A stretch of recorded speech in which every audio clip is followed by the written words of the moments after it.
Hello everyone, very good morning and welcome to Baiju's Exam Prep. Welcome to another session on internal security. In yesterday's class, we had covered insurgency and terrorism in Jammu and Kashmir and we spoke about pan-India urban terrorism. We also covered India's strategy against terrorism, how India has been countering terrorism through legal reforms, through institutional changes, etc. So today, let's close this module by talking about the last two topics.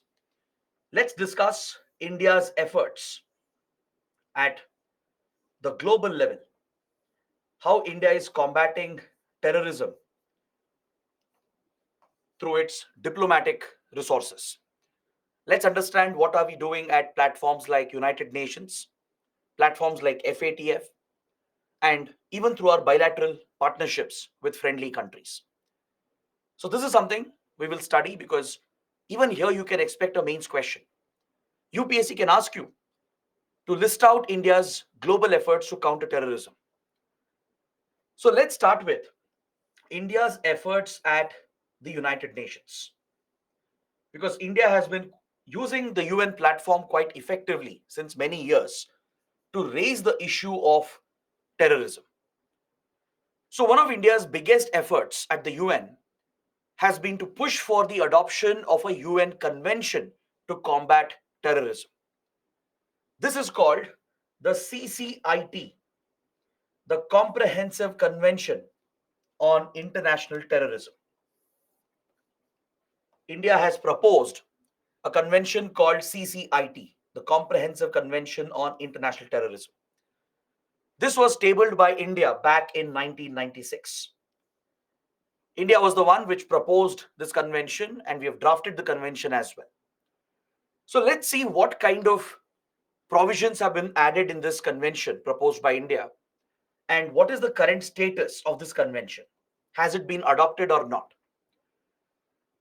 See, in this convention, India's primary focus was to ensure that the global community is united in its fight against terrorism, which means we should have a common definition, a universal definition for terrorism.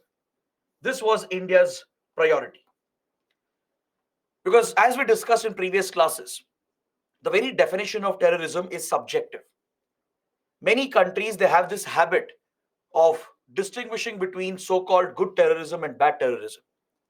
Countries like Pakistan and many other major powers, they do sponsor terror groups as part of their geopolitics. So they don't act against such terrorist outfits. Those terror groups which are serving their agenda, which are serving their geopolitical agenda, they don't act against them. They only target those groups which are targeting them. So this distinction that some countries create between good and bad terrorism is what weakens the global fight against terrorism. So India's focus here is to push this idea that all forms of terrorism is equally dangerous. We want all the 193 members of the UN to adopt this convention because this convention mandates that the member countries will have to bring out a national legislation. If it is adopted, then every UN member will be obligated to adopt a domestic law, a national law, which is in line with the CCIT convention. So, in this law, countries have to criminalize all forms of international terrorism. They have to commit that they will deny safe havens, safe sanctuaries for terrorists. It means they have to take action against terror financing. They have to tackle money laundering and organized crime as well.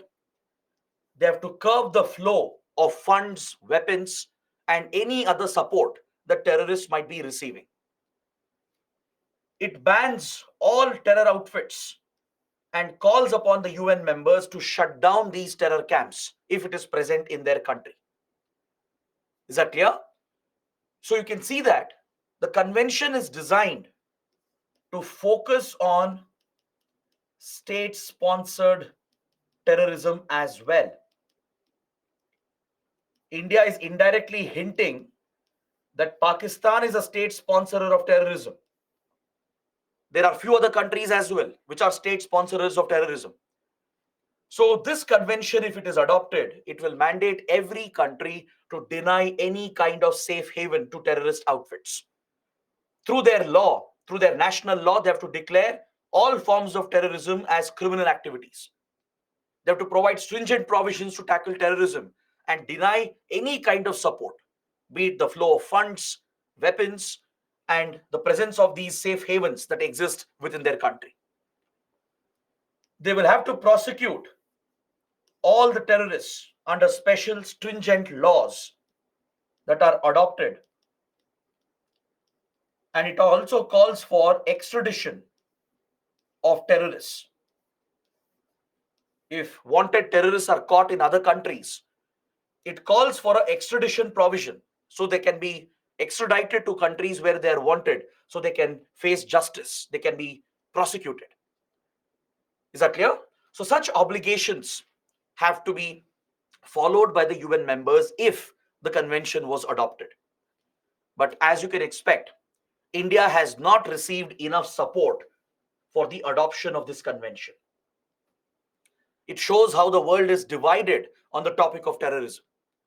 Many countries have objected to this convention proposed by India, starting from big countries like US, the United States, South American countries, the Latin American countries, members of Organization of Islamic Cooperation, and many others.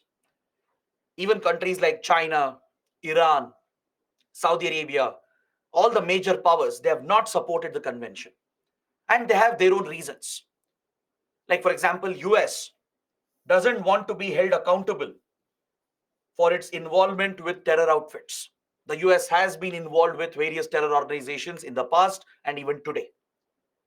In Africa, in West Asia, in Afghanistan, the US has a history of sponsoring terror groups or at least working with them to serve its geopolitical interests. Other powers like Saudi Arabia, Qatar, Turkey, Iran, even our close friend Russia, China, a few European countries as well. All these countries have opposed the convention because they themselves don't want to be held accountable. Is that clear? They want to continue this policy of using terrorism as part of their geopolitics. There are some countries who are members of OIC. They want some groups, some extremist groups, to be treated as national liberation movements, not as terrorist outfits. For example, they want exemptions to be made for groups like Hamas, for groups like Hezbollah. Because some members of OIC who back these Palestinian terror groups, they consider them as national liberation movements, as revolutionary movements. They don't want them to be classified as terrorist outfits. Whereas South American countries, on the other hand, they have concerns about the provisions proposed by India. They believe that the provisions suggested by India are very stringent, similar to our anti-terror laws, which are equally controversial. And they believe that this could lead to human rights violations. It could further empower authoritarian countries to use this convention and the law that they would pass to target political opposition and critics.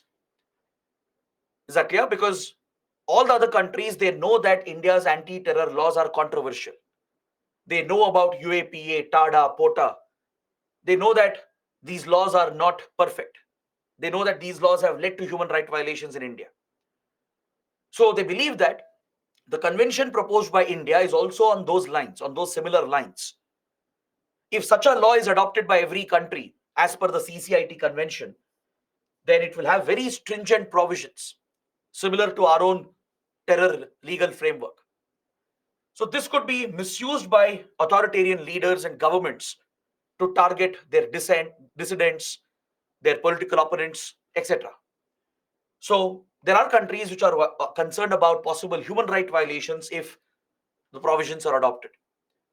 So that is why there has there hasn't been popular support for the convention, and it still remains pending. But every year, whenever we address the UN General Assembly during the annual summit in September, India brings up the issue. We urge all countries to adopt the convention. Whenever there is a discussion on terrorism at the UN, be it at UN Security Council or at UN General Assembly, we keep pushing this issue. We keep urging all the members to support the CCIT convention. But without majority support, it cannot be adopted. Recently, we had become a non-permanent member of UN Security Council from 2021 to 2022. For 2 years, India occupied the non-permanent seat at the UNSC, and we even held the presidency for 2 months. During this period as well, we gave a push for CCAT convention. We urged countries to adopt this, but we haven't got the popular support. But nevertheless, it is one of India's efforts at the UN to push for a common solution at the global level to tackle terrorism. Is that clear? The other major initiative we have taken is to use the 1267 Sanctions Committee to target global terrorists. See, at the UN Security Council, a resolution was adopted in 1990s, which was numbered Resolution 1267. Resolution number 1267. This resolution calls for sanctions against terrorists belonging to Taliban, Al Qaeda, and later the Islamic State. So, to target the terrorists belonging to Taliban, Al Qaeda, and later Islamic State, this resolution has been used to set up a sanctions committee of the UN Security Council. So this committee is popularly known as the Taliban Sanctions Committee when it was set up in late 90s. It was also called Al Qaeda Sanctions Committee, and these days it's also referred to as ISIS or ISIL Sanctions Committee. So the members of this Sanctions Committee includes the members of UNSC. I hope you know that there are 15 members in UN Security Council. There are 5 permanent members, 10 non-permanent members. So these 15 members of UNSC, they are the members of Sanctions Committee as well. So they need to approve the proposals that are made by countries to list individual terrorists and designate them as global terrorists. Is that clear? Now, for example, a country like India will propose the name of a terrorist. We will provide evidence as well to the Sanctions Committee to show that this individual is a major terrorist involved in terrorist activities. So if the UNSC members are convinced, and if all the 15 members support this proposal, basically you need to achieve consensus. All 15 countries have to support the proposal. Even if one country doesn't support, it will fall apart. So if all 15 members support the proposal of this name, then that individual will be designated as a global terrorist. Now, what will happen because of this? What kind of sanctions will apply against these designated terrorists? There will be 3 types of sanctions that will apply against these globally designated terrorists. Please make a note of this point. Please write this down. It's very important. 3 types of sanctions will apply, and it has to be followed by all the UN member states. Is that clear? So a country can propose the name of a terrorist with evidence to support the proposal. If all 15 UNSC members who are members of the Sanctions Committee, if they all support the idea, then that individual gets listed as a globally designated terrorist. Once this is done, three types of sanctions will apply against that terrorist. And all the UN members, 193 countries, are bound to follow these sanctions. They're bound to impose these sanctions against that terrorist. So, what are these sanctions? Sanction number one: restrict the movement of these terrorists. Countries are obligated to monitor the presence of these terrorists in their countries. If they detect their presence, they have to arrest them and ensure that they don't move from one country to another. So first sanction is to restrict their movement. They can't freely move around from country to country. Countries are supposed to keep a watch for these terrorists, and if they detect them in their country, they have to arrest them. Following their arrest, they may have to be extradited to the country where they are wanted. Is that clear? The first sanction is on movement. Second, economic sanctions will apply against these terrorists. All the financial assets, the known financial assets of the terrorist will have to be frozen. Is that clear? It could be bank accounts, it could be any investments that the terrorists have made, it could be even property, physical immovable property, or even assets owned by people who are related to the terrorist, his family members and others who are part of the terror network, right? If they're holding financial assets which they are using to sponsor their acts of terrorism, all such financial assets has to be frozen. And very strict money laundering, basically anti-money laundering and counter-terror financing measures have to be implemented. Is that clear? So countries will have an obligation to implement strict anti-money laundering and counter-terror financing measures and to freeze all the known assets, the financial assets of that individual terrorist. Finally, the third sanction. The third sanction is to prevent the terrorist from getting access to arms, from accessing weapons. Countries will have an obligation to ensure that they prevent the terrorists from accessing arms and weapons, which helps them to organize and carry out terror attacks. So these are the three types of sanctions that apply.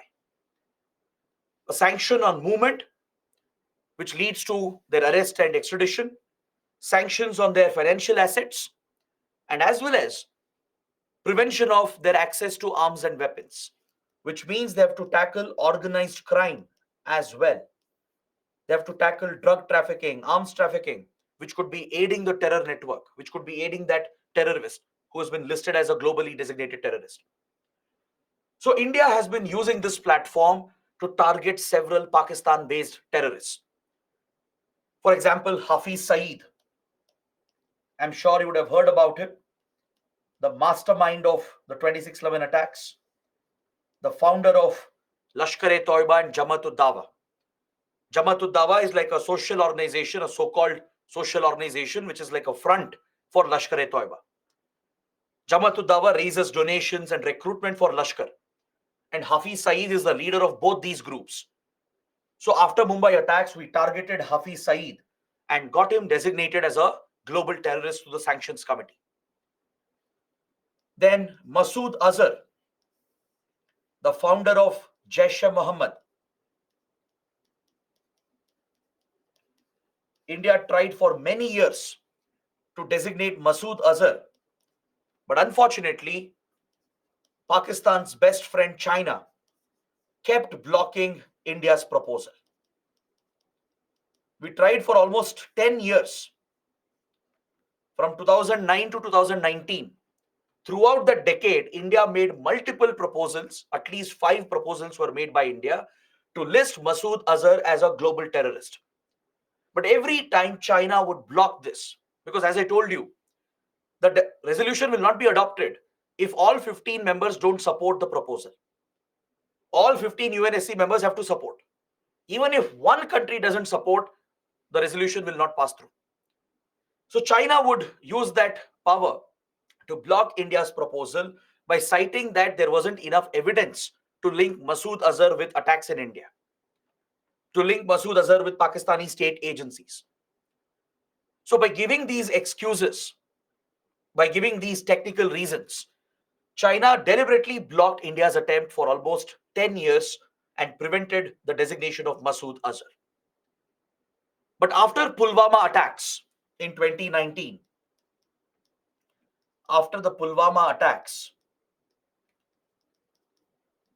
as tensions increased between India and Pakistan and India carried out the Balkot airstrikes, tensions were escalating and it almost appeared that India-Pakistan might go to war. So at this point, the other UNSC members like France, Russia, UK, and US, they put tremendous pressure on China to give up its bloc, to calm India down, and to ensure Masood Azhar is designated as a global terrorist immediately. The US brought a lot of pressure along with Russia, France, and UK.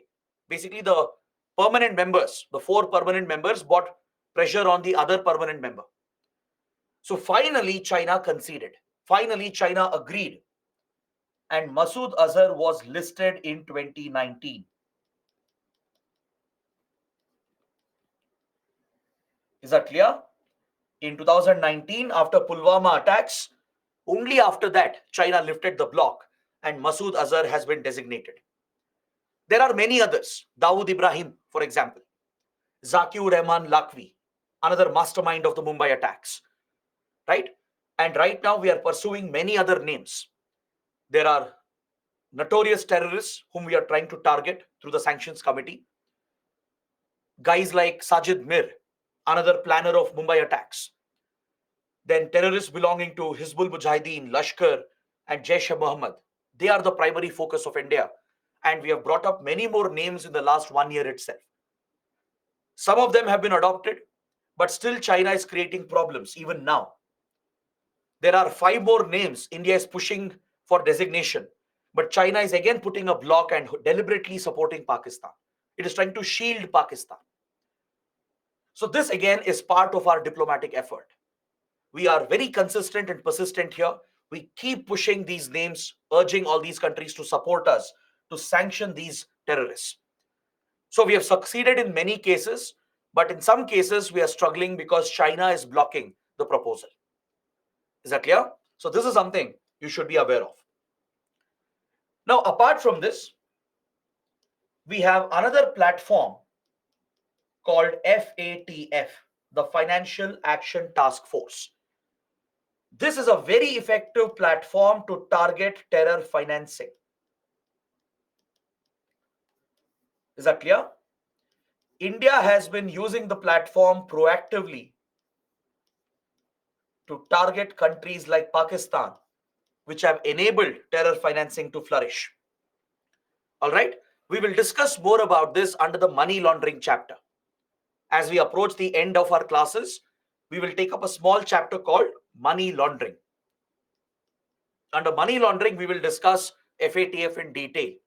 There I will explain what is FATF, what is its role, how India has been using FATF to target Pakistan in order to curb terror financing. So this is another global platform which we have used effectively to target terrorism. Other than that, there are many regional groupings, multilateral platforms which are also used by India. Starting with G20, at the recent G20 summit, which was hosted by India, right? Terrorism was the main subject of discussion. We focused on state-sponsored terrorism. We urged all countries to act together, work together to counter terrorism. We use other organizations like the SCO, BRICS, the Quad grouping, BIMSTEC.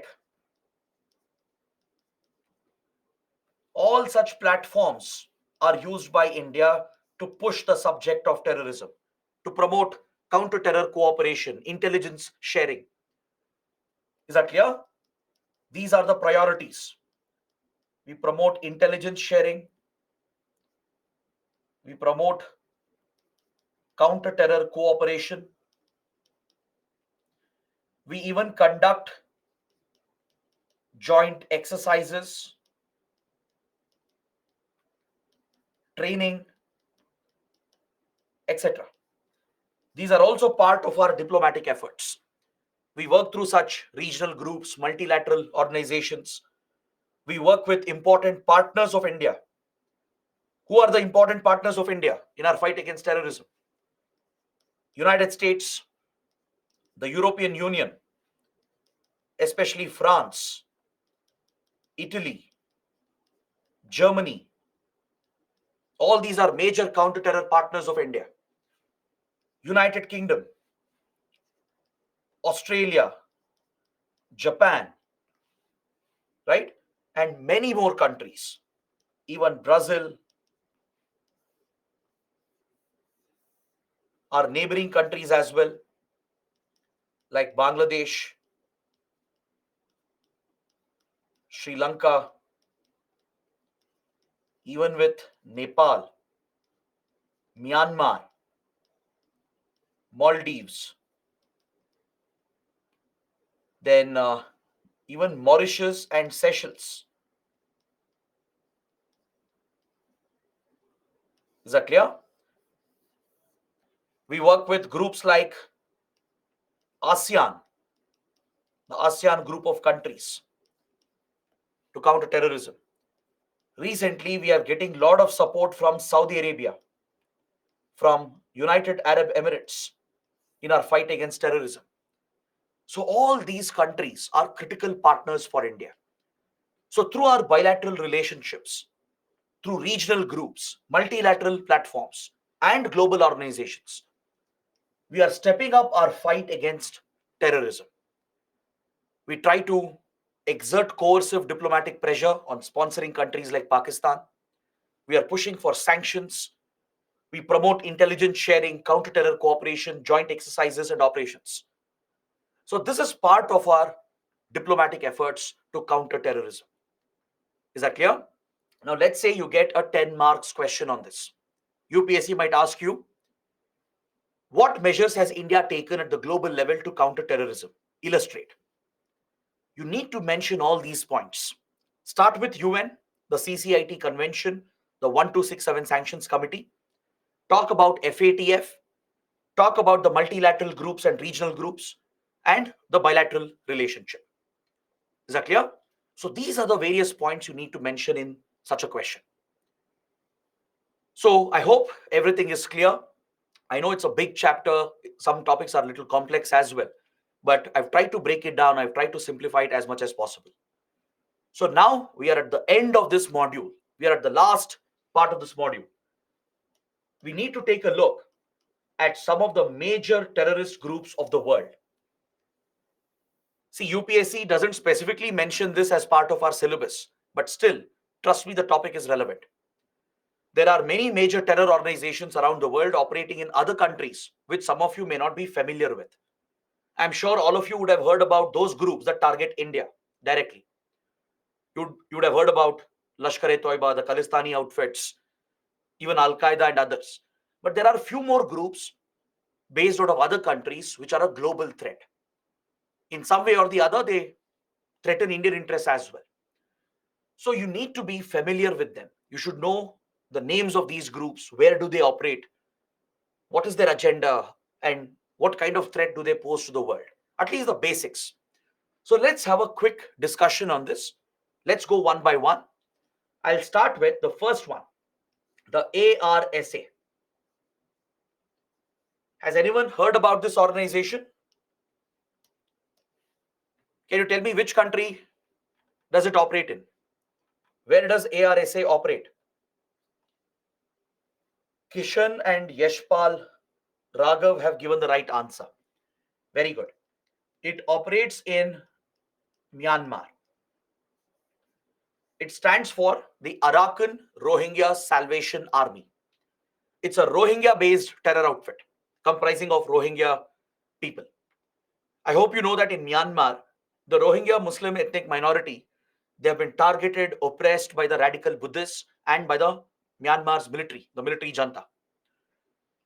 So the Rohingyas, who are one of the most persecuted communities in the world, After undergoing years of repression, years of communal violence, some of them have taken up radicalism to fight against the radical Buddhists and to target Myanmar's military, which has committed atrocities against them.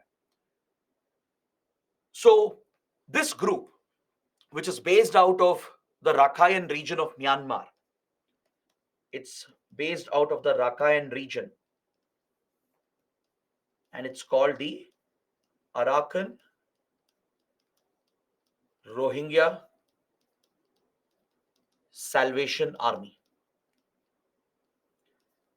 There are some related groups as well, made up of the radicalized Rohingyas, and this group could be a threat to India as well. See, Rohingyas are not a threat to India. The whole Rohingya community can't be blamed. Rohingyas are one of the most oppressed communities in the world. Right? Out of all the communities, Rohingyas have suffered immensely in the last 30, 40 years. It's all because of radical Buddhists. It's all because of Myanmar's military, which has targeted them. It has committed a genocide against the Rohingyas. Lakhs of them have been killed. Multiple human rights violations have happened. It has triggered a refugee crisis as well. I'm sure all of you know about this. But some of them, the victims of this violence, they've taken the wrong path. They have taken up radicalism, terrorism as a weapon to fight against this. So this group could be a threat to India as well, because India is the birthplace of Buddhism. We have sacred Buddhist sites in India, and ARSA targets Buddhist sites because they've been targeted by radical Buddhists in their country. You can see how extremism works. You can see how extremism is not limited to any faith. Extremism can be seen in almost every religion, right? It's unfortunate that in a religion like Buddhism, which is built on the principle of ahimsa, also has a radical section. These radical Buddhists have committed atrocities for years against Rohingyas. Just like in Sri Lanka, Sinhala Buddhists have targeted the Tamil minorities. The same has happened here. So these radical Rohingyas who have taken up terrorism, they target the Buddhists and Buddhist sites. So naturally, India could become a target. And also, India is very close to Myanmar's military. We have never criticized Myanmar's military. We have actually supported them. We provide funds, we have made investments in Myanmar, and we have supplied weapons to Myanmar's military. We even conduct joint operations with them. Plus, India has become a little hostile to Rohingya refugees. We have tried blocking the entry of Rohingya refugees, right? We have taken a stand against the Rohingya refugees. So all these factors could play a role in ARSA focusing on India as well.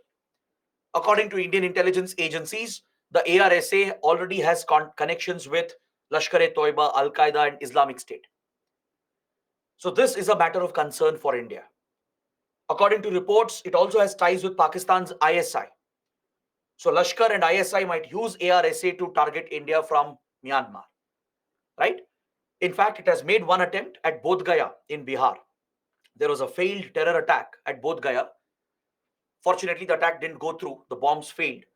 And Indian agencies have connected this attack with ARSA. So definitely such groups pose a threat to India and the rest of the world. Next, of course, is Afghan Taliban.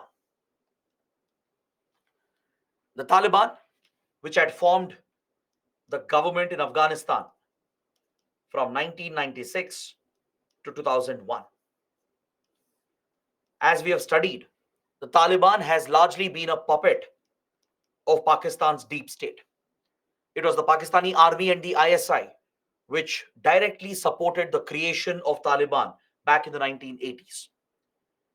Because of its control over Afghan Mujahideen, the ISI supported some radical youth within the Afghan Mujahideen to form this new extremist political outfit, political insurgent outfit called the Taliban. It's mainly centered in southern and eastern parts of Afghanistan. Its stronghold is Kandahar. Kandahar is the strong base of the Taliban. It was founded by Mullah Omar back in the 1980s. It's a byproduct of Afghan Mujahideen. As Afghan Mujahideen defeated the Soviet forces in late 80s, some of the younger members of the Mujahideen who were more radical, they broke out from the Afghan Mujahideen and formed this student-based outfit called the Taliban. It was directly supported by Pakistan, and Pakistan has been using Taliban as an asset in the region. This radical group, it managed to capture power in Afghanistan in 96 and formed the government as well. The Islamic Emirate of Afghanistan was established. So, given its ties with Pakistan and how it had encouraged and supported anti-India terror groups, India had labeled Taliban also as a terrorist organization. Right? India did not recognize the Taliban government, just like most of the other countries. We cut off all diplomatic ties, and even Taliban threw out all Indian diplomats back in 96. So we had no connections, no contact with Taliban whatsoever. And since we knew that the Afghanistan-Pakistan border is being used to breed anti-India terror groups, and Taliban was encouraging them on behalf of ISI, we labeled Taliban also as a terrorist organization. Now, recently, this group has come back to power. In 2021, following 2 decades of war led by the US, the Taliban has managed to carry out a resurgence. In 2001, after the 9/11 attacks, the US wanted to target Al Qaeda. The US wanted to hunt Osama bin Laden, who was responsible for the 9/11 attacks. So when US asked Taliban government to help in hunting Al Qaeda and Osama bin Laden, the Taliban regime refused to cooperate. Because Taliban was the one which had nurtured Al Qaeda. Taliban was the one which had protected Al Qaeda and Osama bin Laden. So Taliban refused to give up Al Qaeda, and as a result, US declared war on Afghanistan. The US took the permission of the UNSC, the UN Security Council, to carry out a full invasion of Afghanistan, and it formed a coalition force by drawing military forces from NATO countries. So this NATO coalition force led by US invaded Afghanistan in 2001, and they toppled the Taliban government. They threw out the Taliban from power. Since then, the US has been involved in a war in Afghanistan, hunting Al Qaeda, Taliban, and other terrorists. But after 20 years, after 2 decades, the US largely failed in its objectives. We actually saw a resurgence of the Taliban. Even though Taliban was weakened initially, by 2007, Taliban had been weakened. It had been completely thrown out of power. The group was almost broken up. But as the US made mistakes upon mistakes, the Taliban regrouped, became a stronger outfit, and led its resurgence over the last 15 years. Eventually, it became so powerful that it controlled almost 60 to 80% of the country. It toppled the Afghan government, the civilian government that US had installed. It struck a deal with the US eventually. The US was desperately looking to leave the country after 20 years of war. It was desperate to exit and pull out the troops. So the US government directly negotiated with Taliban, struck a peace deal in 2020. And following this, the US completely quit Afghanistan in 2021. As soon as the US quit Afghanistan, immediately Taliban took over the country. It toppled the civilian government and it has captured power. And currently, it heads the interim government in the country. So many other countries, they don't look at Taliban as a terrorist organization. They look at Taliban as a radical political outfit, as an insurgent outfit. So most powers have struck their own deals with Taliban, from Russia to China to Iran, right? They all have struck their own deals to protect their interests. But for India, it is always a dilemma. Should we talk to them? Shouldn't we talk to them? Because previously, Taliban was a threat. It was working with the ISI, working with anti-India terror groups and sheltering them. Groups like Jaish-e-Mohammed, Lashkar and Hizbul Mujahideen, they all have contacts with Taliban. Right? The same terror infrastructure has created anti-India terror groups. So how could India talk to them? That has been a challenge for India. But finally, in 2021, when Taliban came back to power and when every other country was talking to them and trying to strike their own deals, India also was left with no other option. And also, this time, the Taliban has been slightly different. It has been trying to seek legitimacy and recognition. It's trying to project itself as a more moderate entity to get that global recognition. So, after contemplation, India has finally started official dialogue with Taliban as well. Is that clear? We established contact with Taliban. We spoke to Taliban representatives in Qatar, in Doha, where Taliban had a political office. Our ambassador to Qatar went and met the Talibani leadership, and this started the new round of dialogue between India and Taliban. In the last 2 years, we have sent a lot of assistance as well to help the Afghan people. We have sent food aid and other assistance because the country is suffering from hunger. It's been hit by multiple earthquakes and floods, right? So, as a good friend, we have been a great friend of Afghan people. We have made big investments in the country. So, India has been sending assistance and we have scaled up the diplomatic dialogue. We have restarted our embassy. We have reopened the embassy in Kabul. Our diplomats and intelligence officers are back in Afghanistan. So, we are talking to Taliban today. We are engaging with Taliban, trying to see if we can pull Taliban away from Pakistan's influence. Because there are some positive signs. You might have read in newspapers that differences have come up between Pakistan and Afghan Taliban. It's not like before. It's not that Taliban is just a puppet of Pakistan today. Taliban is asserting itself and it has already developed issues with Pakistani army and the ISI. They both have a lot of issues going on already. So this is something India can exploit. Right? We can distance the Taliban from Pakistan, pull it away from Pakistan's influence by having our own dialogue with them. So that is exactly what India is doing right now. Is that clear? So Taliban remains a concern because of its extremist ideology and religious fundamentalist philosophy. But as of now, we are engaging with them. We are talking to them, trying to see if we can pull them away from Pakistan's influence. Next, a group known as Haqqani Network. I think I'd mentioned this in one of the previous classes. It's a notorious terrorist organization based out of Afghanistan. It's one of the factions of Taliban. See, Taliban is made up of many factions headed by different warlords. These warlords, they control different territories, they control the drug market, they control the businesses. So they all come together to form this entity called Taliban. So one such faction is the Haqqani Network, founded by Jalaluddin Haqqani. It was founded back in 1990s by Jalaluddin Haqqani, and it has been an extremely violent terrorist organization. Today it is headed by his son. His son currently heads the group, Sirajuddin Haqqani. He is the leader of Haqqani Network. Now this group is of major concern to India because Pakistan is very, very close to the Haqqani Network. The ISI has a very good relationship with the Haqqani leaders.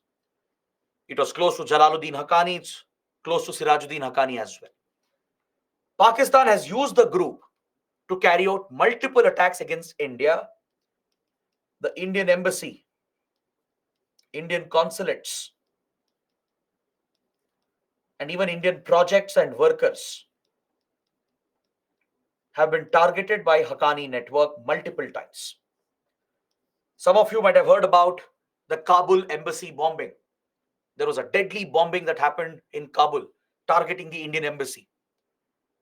Many of our diplomats, intelligence officers, military officers who were deployed, they were killed.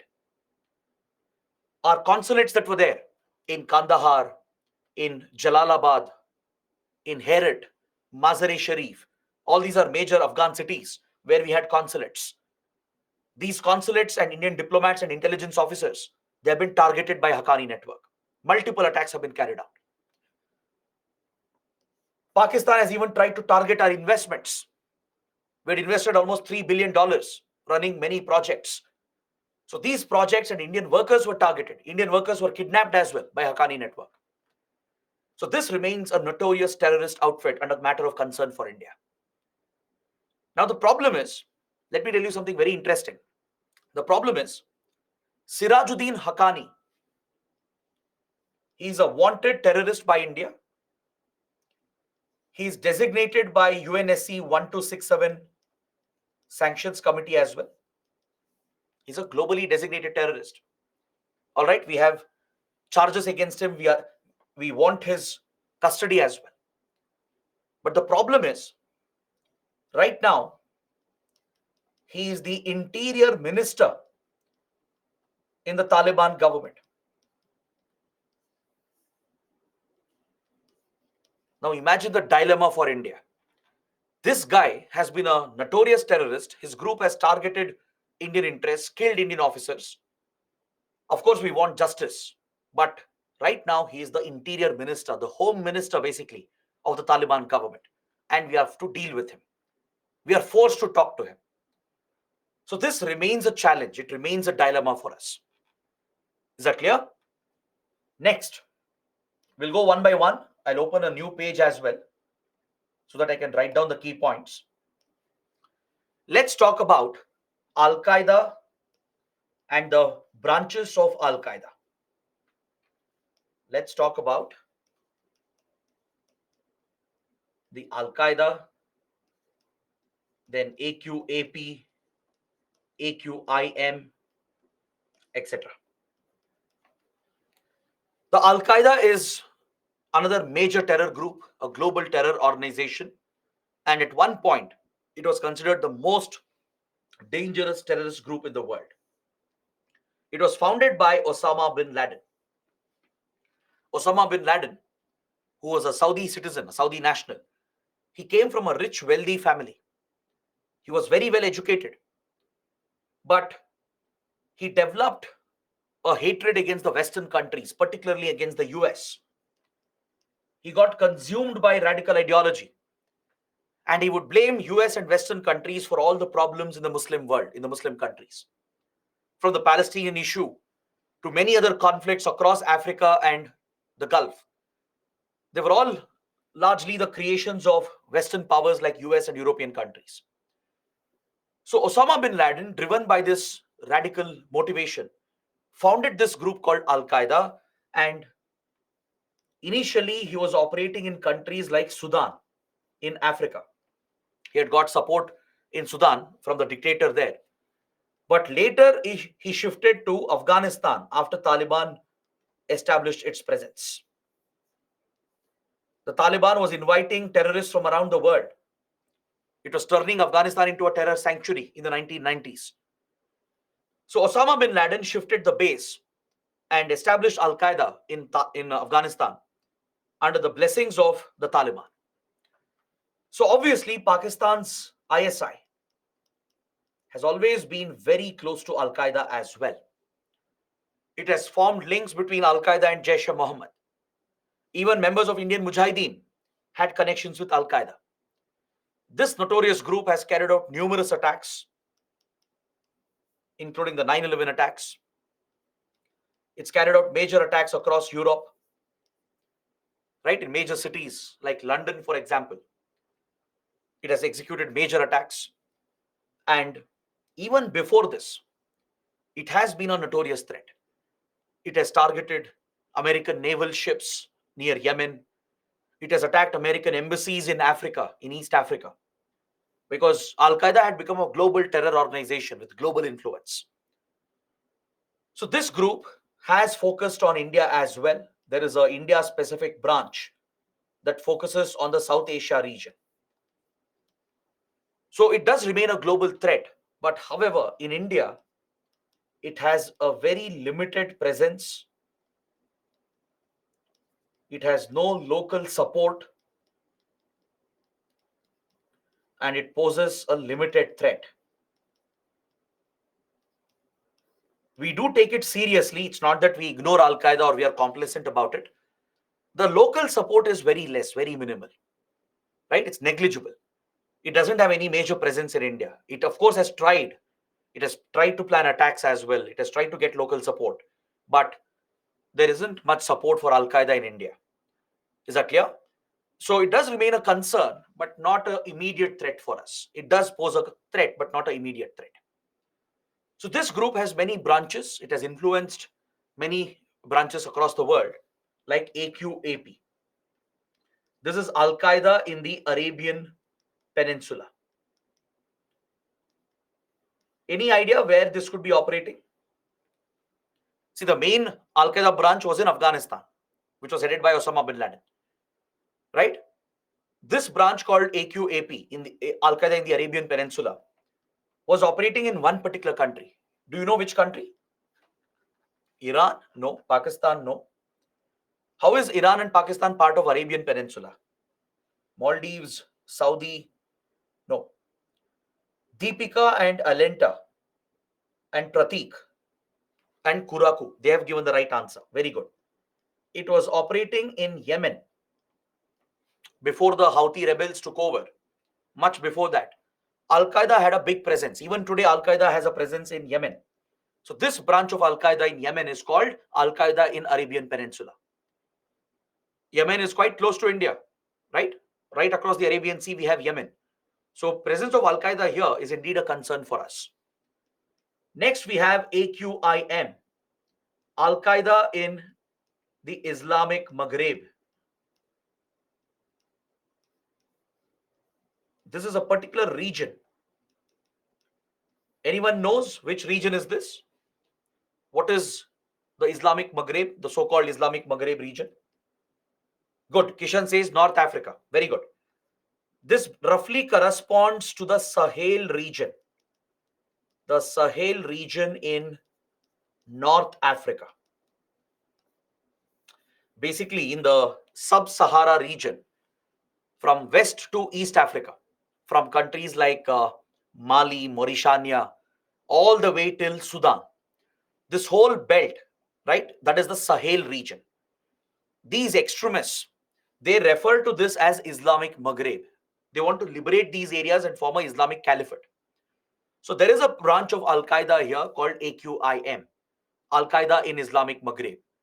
So there are many countries in the Sahel and in North Africa which are badly affected by terrorism. All right, countries like Mali, Mauritania, of course, Libya, even Algeria, Nigeria,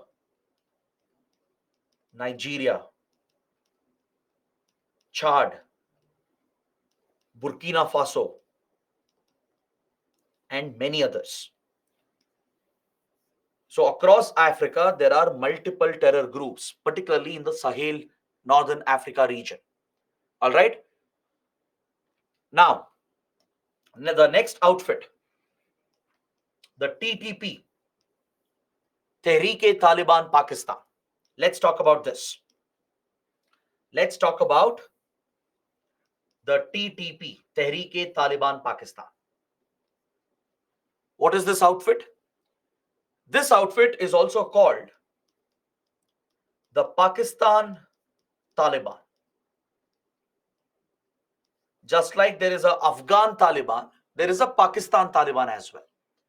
It's again made up of mainly the Pashtuns of the region, right? Pashtun ethnic community, they dominate these parts of Afghanistan and Pakistan. So in Afghanistan, you have Afghan Taliban, and in Pakistan, you have TTP. It's a recently formed group. It came to prominence in early 2000. And since then, the TTP has declared war against the Pakistani state. Just like Afghan Taliban targeted Afghan government, just like Afghan Taliban wanted to throw out the Afghan government and capture power to form an Islamic state, similarly, the Pakistan Taliban wants to throw out the Pakistani state. It wants to throw out the government, the army, and ISI and capture power to establish an Islamic state. Is that clear? It's influenced by the same radical ideology, Wahhabism, Salafism. It wants to form this so-called Islamic State to enforce its Sharia, the strict, rigid version of the Sharia law. So it has mounted major attacks against Pakistani state. You might have heard about the bombing of a school in Peshawar a few years ago. More than 150 school children were killed. This attack was carried out by TTP. And of late, especially since 2021, the TTP attacks have increased significantly. Pakistan is facing a major security crisis. It's not just facing an economic and political crisis today. It is facing a major security threat from TTP. The TTP has scaled up its attacks against Pakistan in the last 1.5 years. There are multiple bombings and attacks which are happening. Pakistani cities are being targeted.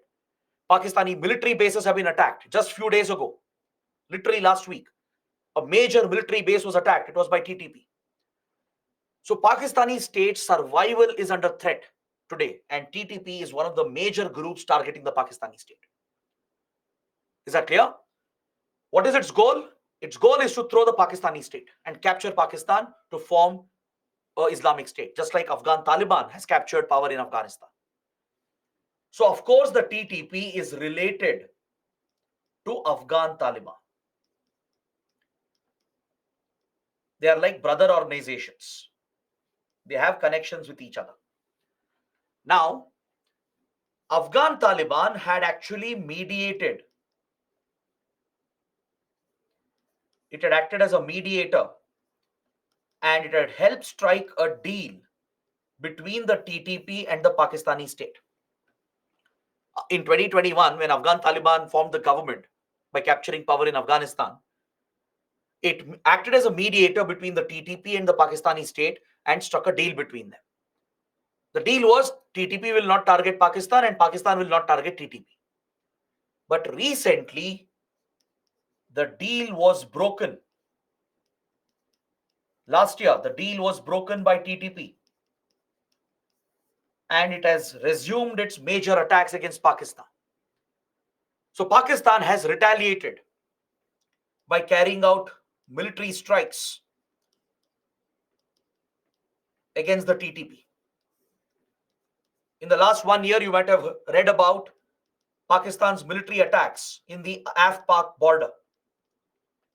The Pakistani Army and Air Force, they've been launching major operations along the Afghanistan-Pakistan border, and this is what has angered the Afghan Taliban. Remember, I told you just now that a distance has come between Pakistan and Afghan Taliban. Some issues have come up between them. It's this issue.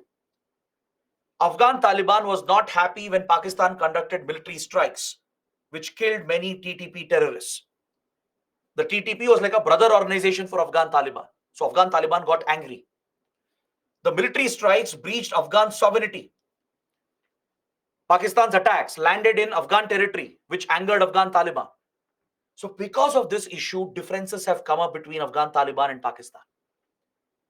Recently, you might have heard that Pakistan has deported Afghan nationals. It has ordered all Afghans to leave the country.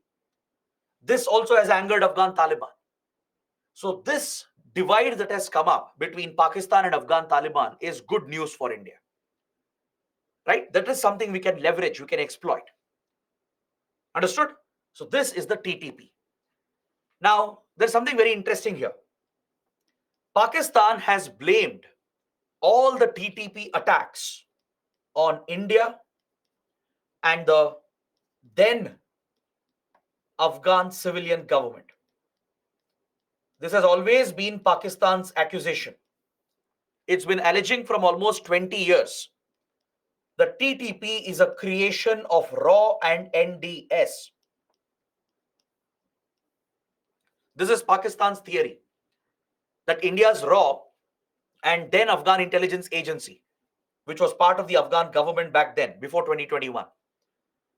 Apparently, these two intelligence agencies had tied up together to sponsor TTP, according to the story promoted by Pakistan. Is that clear? But Pakistan has never given evidence to prove this. There is no evidence absolutely to link India with the TTP. India has denied all these accusations, right? Every time there is a TTP attack, Pakistan has always said it is RAW and NDS which was behind it. Because India was very close to Afghan government before. Our intelligence and security cooperation was very strong. We did work closely with NDS to counter terrorism, but we weren't in the business of sponsoring the TTP. At least we don't know about it. If we even did, we don't know about it. But Pakistan has only made accusations. It hasn't given any evidence. Is that clear? It hasn't provided any evidence to link RAW with TTP. Next, the next major terror group is the ETIM. The ETIM. This is another important point. Does anyone know where ETIM operates? In which region? In which country? Whom does it target? Pratik is asking, what is NDS? NDS was the intelligence agency of the Afghan government that existed before 2021. And NDS was a good partner for India's RAW. We used to work together. Good. Many of you know about ETIM. Many of you have given the right answer. Very good.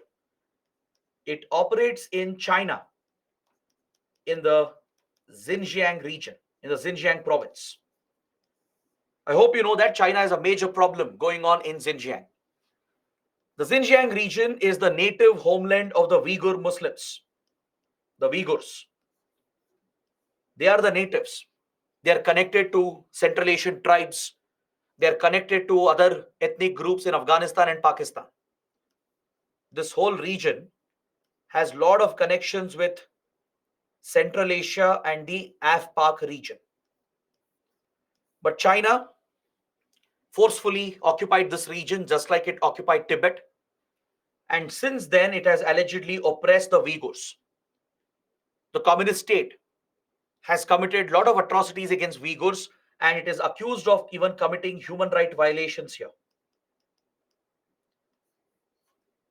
China, being a communist country, it doesn't encourage religious sentiments, especially slightly extreme religious sentiments. It has targeted the Uyghurs, forced them to violate their religious belief,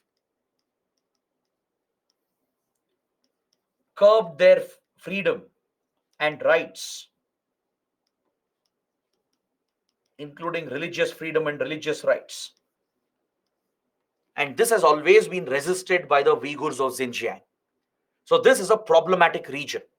There is internal disturbance here for China. Some of the Uyghurs have been radicalized because they oppose the Chinese rule, and they have contacts with terror groups present in the nearby region. There are many extremist radical outfits here in Central Asia, in Afghanistan and Pakistan. So the radical Uyghurs have contacts with them, and they have got support from this region, from training to funds, weapons, etc. And they formed this outfit called ETIM, the East Turkestan Islamic Movement. This is what ETIM stands for. So this group has been carrying out multiple attacks against the Chinese state. It's carried out many attacks in the Xinjiang region.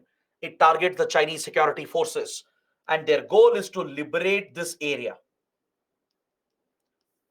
They want to liberate the Xinjiang province from China and establish this as a Islamic country called East Turkestan.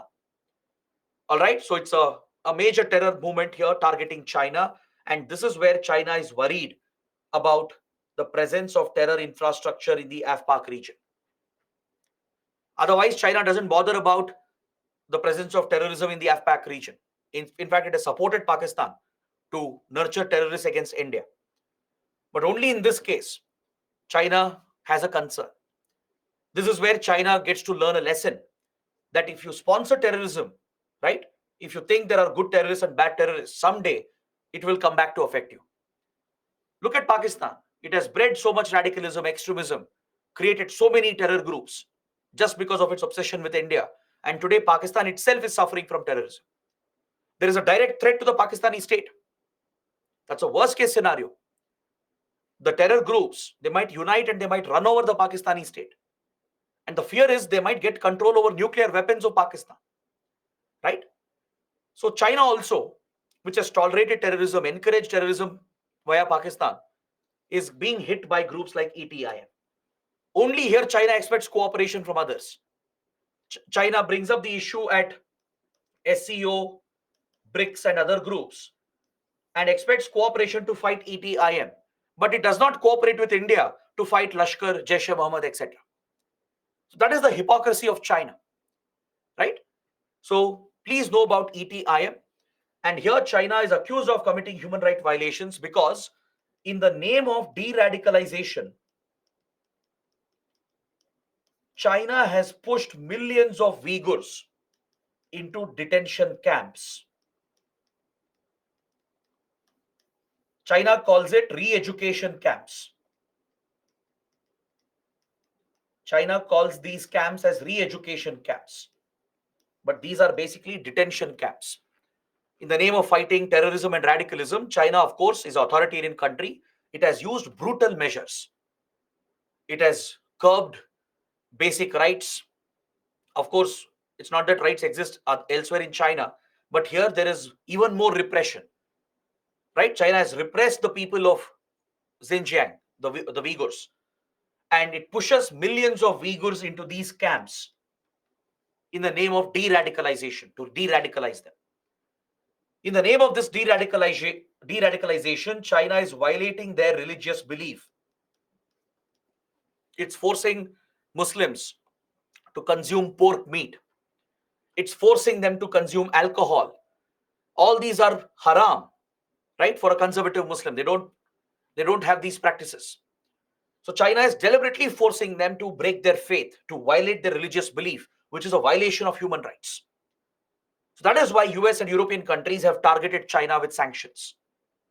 Right? They accuse China of committing these human rights violations in Xinjiang and also in Tibet. In Tibet, it has targeted Buddhists. In Xinjiang, it has targeted Uyghur Muslims.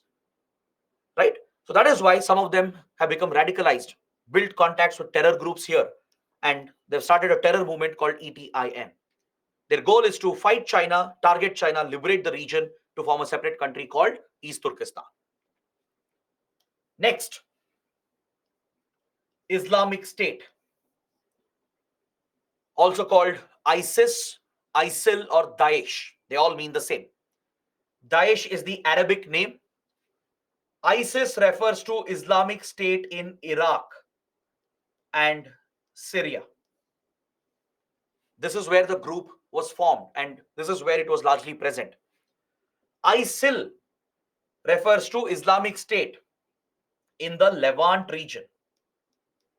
Levant is nothing but the same region. Levant is a region stretching from Syria all the way till Israel, Jordan, Iraq. This whole region is called the Levant in geographical terms. So the group can be referred to as ISIS, Islamic State in Iraq and Syria, or ISIL, Islamic State in the Levant, or Daesh. They all mean the same. Got it? Now let's understand more about this organization. The ISIS. What is its story?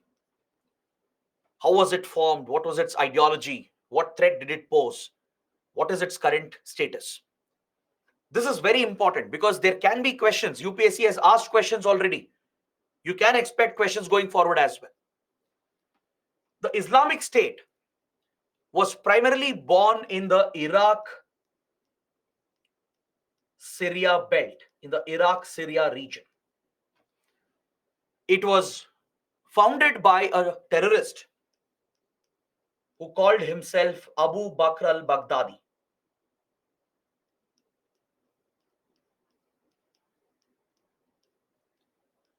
Abu Bakr al-Baghdadi was the leader of Islamic State.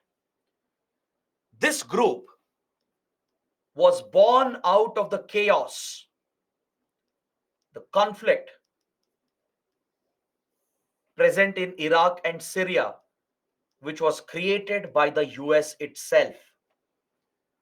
I'm sure all of you know about the illegal invasion of US into Iraq. In 2003, US and UK generated false intelligence. They lied to the world, to their own people, that Saddam Hussein of Iraq is building WMDs, weapons of mass destruction. These were blatant lies, open lies by the US government and the UK government. Is that clear? Their leadership, their intelligence agencies created false intelligence to invade Iraq. Why? Why did they invade Iraq?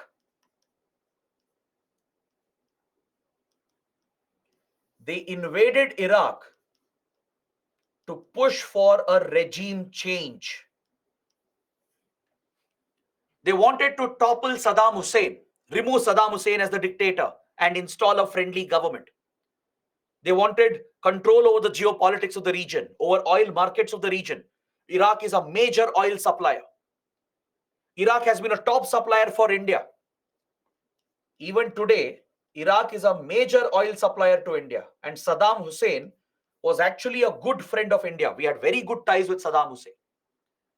In fact, in 90s, when the Gulf War had started, when Saddam Hussein had attacked Kuwait, thousands of Indians were trapped in Kuwait and in Iraq. India reached out to Saddam Hussein, requesting him to create a passage to briefly halt the war so we can safely pull out the Indians.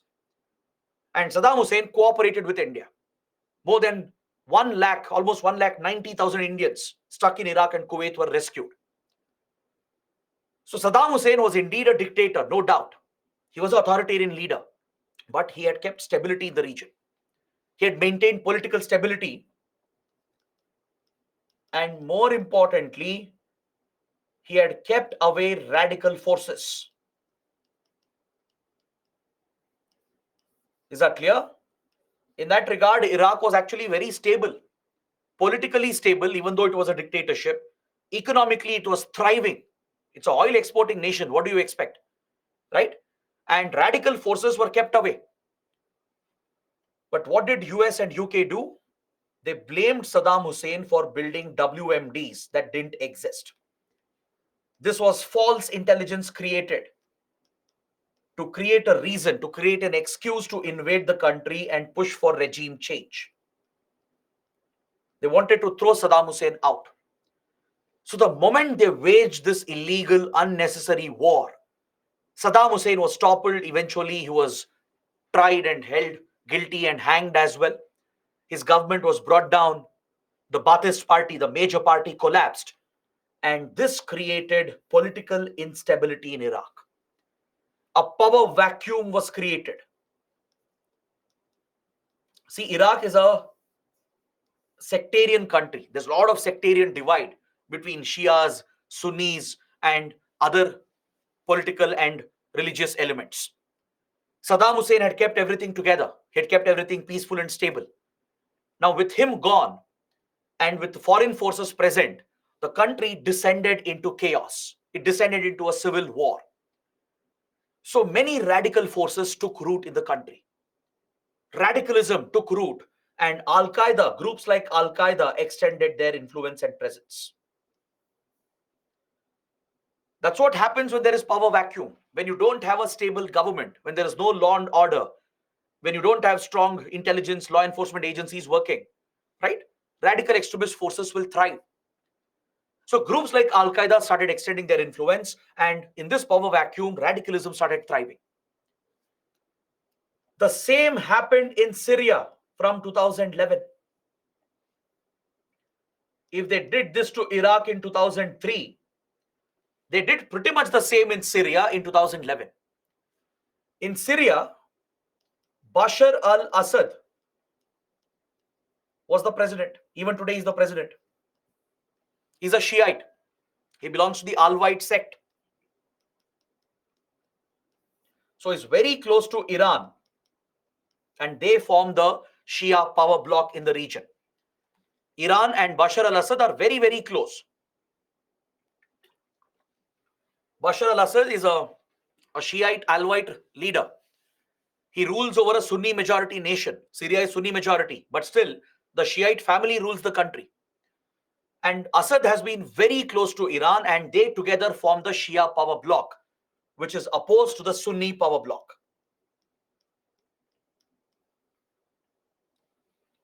And as you know, the Americans and the Israelis, they both have rivalries with Iran, with the Shia power bloc, and by extension with Syria as well. All these other countries are on one side. The Sunni powers led by Saudi, UAE, and others. They are all on one side with US and Israel, targeting the Shia countries, Iran, Syria, and Lebanon. As part of this geopolitical rivalry, US, the Sunni powers, and Israel together, they sponsored a rebellion in Syria by hijacking the Arab Spring movement. Remember, I was mentioning the Arab Spring movement. It was a pro-democracy movement that spread across North Africa and Middle East. Initially, it was genuine movement in countries like Tunisia, Egypt. It was a genuine movement initially. People genuinely wanted to fight for democracy, to throw out dictators. But later, external powers hijacked the movement, and they used this to spread chaos in other countries where they wanted regime change. Regime change was the American goal. Regime change was the Israeli goal and the goal of some of the Sunni powers as well. They sponsored the Syrian rebels. They sponsored Syrian rebels to target the Syrian government. Again, Syria was a stable country. Even though a dictatorship, it was peaceful, stable, and economically thriving. Today, Syria is a graveyard. Within 10, 12 years, a stable, thriving country has been turned into a graveyard. And who's responsible? Primarily the US and other powers aligned with it. So to target Iran and Syria, they sponsored the rebels, triggering a civil war, and the country suffers even today from the civil war. So amidst all this chaos and conflict, radical forces started thriving. Now let me tell you something very, very ironic, and let me expose the hypocrisy as well of countries like US. There is a group called the Al-Nusra Front. Al-Nusra. Okay, please remember this name. The Al-Nusra Front. The Al-Nusra Front had created a presence in Iraq and Syria. All right? It's a terrorist group. It is basically a branch of Al-Qaeda in Iraq and Syria. Amidst all the chaos and conflict, Al-Qaeda extended the influence here, radicalism started thriving, and a group called Al-Nusra Front was formed. And guess who supported it? The United States. Look at the irony here. Look at the hypocrisy here. The US was fighting Al-Qaeda in Afghanistan at the same time. Between 2003 all the way till 2015. I'm just giving you one period. Throughout this period, the Americans are telling the world, telling their own people that we are hunting Al-Qaeda, fighting Osama bin Laden, trying to kill Osama bin Laden. So when they are targeting Al-Qaeda in Afghanistan, targeting Al-Qaeda in Africa, in Yemen, but only here, the US was working with them.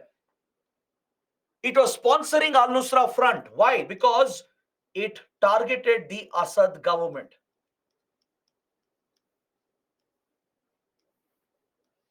And this is what the US wanted. It wanted Assad to be removed, Iran's closest ally to be removed. This would benefit Israel because Israel is illegally occupying Golan Heights that belongs to Syria. Syria works with Iran and Lebanon to support extremist groups like Hamas, Hezbollah that target Israel. So that is the rivalry present here. So there are no saints in this region. Nobody is a saint. Everybody is an equal culprit. From Israel to Iran to Syria to US, all of them. So as part of these geopolitical games, the US was the one that created the right fertile condition for the rise of Islamic State. I'm not saying US created Islamic State. Please understand the difference. The US did not create Islamic State. US doesn't support Islamic State. But Islamic State got created because of the crisis created by US. Because of the chaos, the conflict spread by US and its allies, that created a fertile ground for the rise of Islamic State. Understood? So under the leadership of Abu Bakr al-Baghdadi, a brand new terror group came up that would challenge the Al-Qaeda itself. It would not just challenge Al-Nusra Front, it would pose a direct challenge to Al-Qaeda, to Al-Qaeda's dominance. In 2014 is when ISIS rose to prominence. Prior to that, it was known by different names. It was headed by Abu Bakr al-Baghdadi. And he got the opportunity in Iraq and Syria. There was complete power vacuum, civil war everywhere. He had enough support from various radical extreme elements. He brought them together to raise the Islamic State, and he declared the formation of a so-called Islamic Caliphate.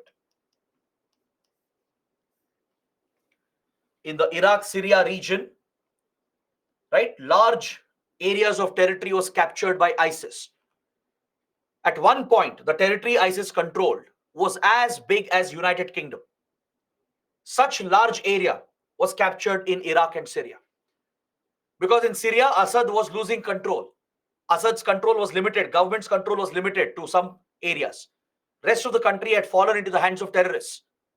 Iraq, which was going through a civil war, government was not stable.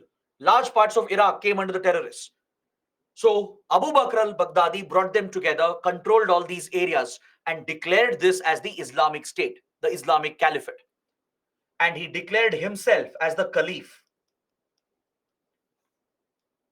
He declared himself as the Caliph.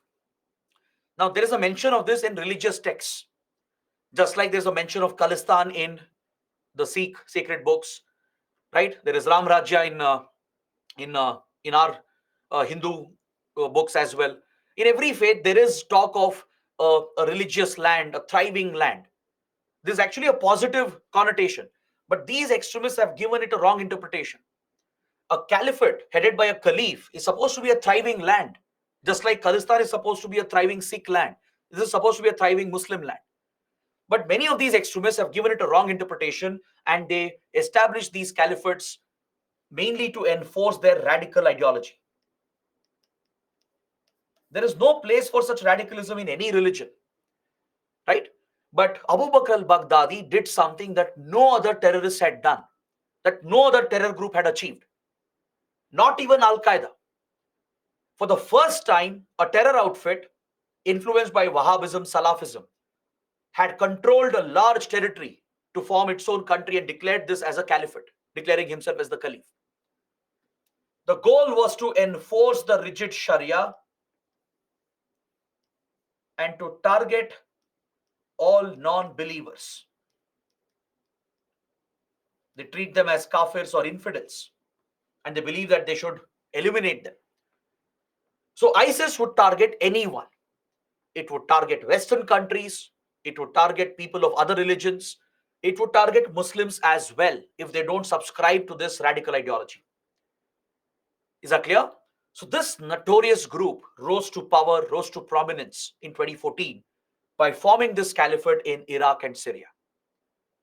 All right. Now let us take a short break. We'll come back and we will discuss what happened later. There are some important points regarding the funding of ISIS, regarding the threat it posed to the world, right? The threat it poses to India, and the unique strategies and models adopted by ISIS. It's very important to study that, because even today, countries like India and others are affected by ISIS ideology. So let's discuss this after a short break. Let's come back in 15 minutes. It's, I think, 7:32. Come back by 7:15. 47.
Hello, everyone. Welcome back to the session.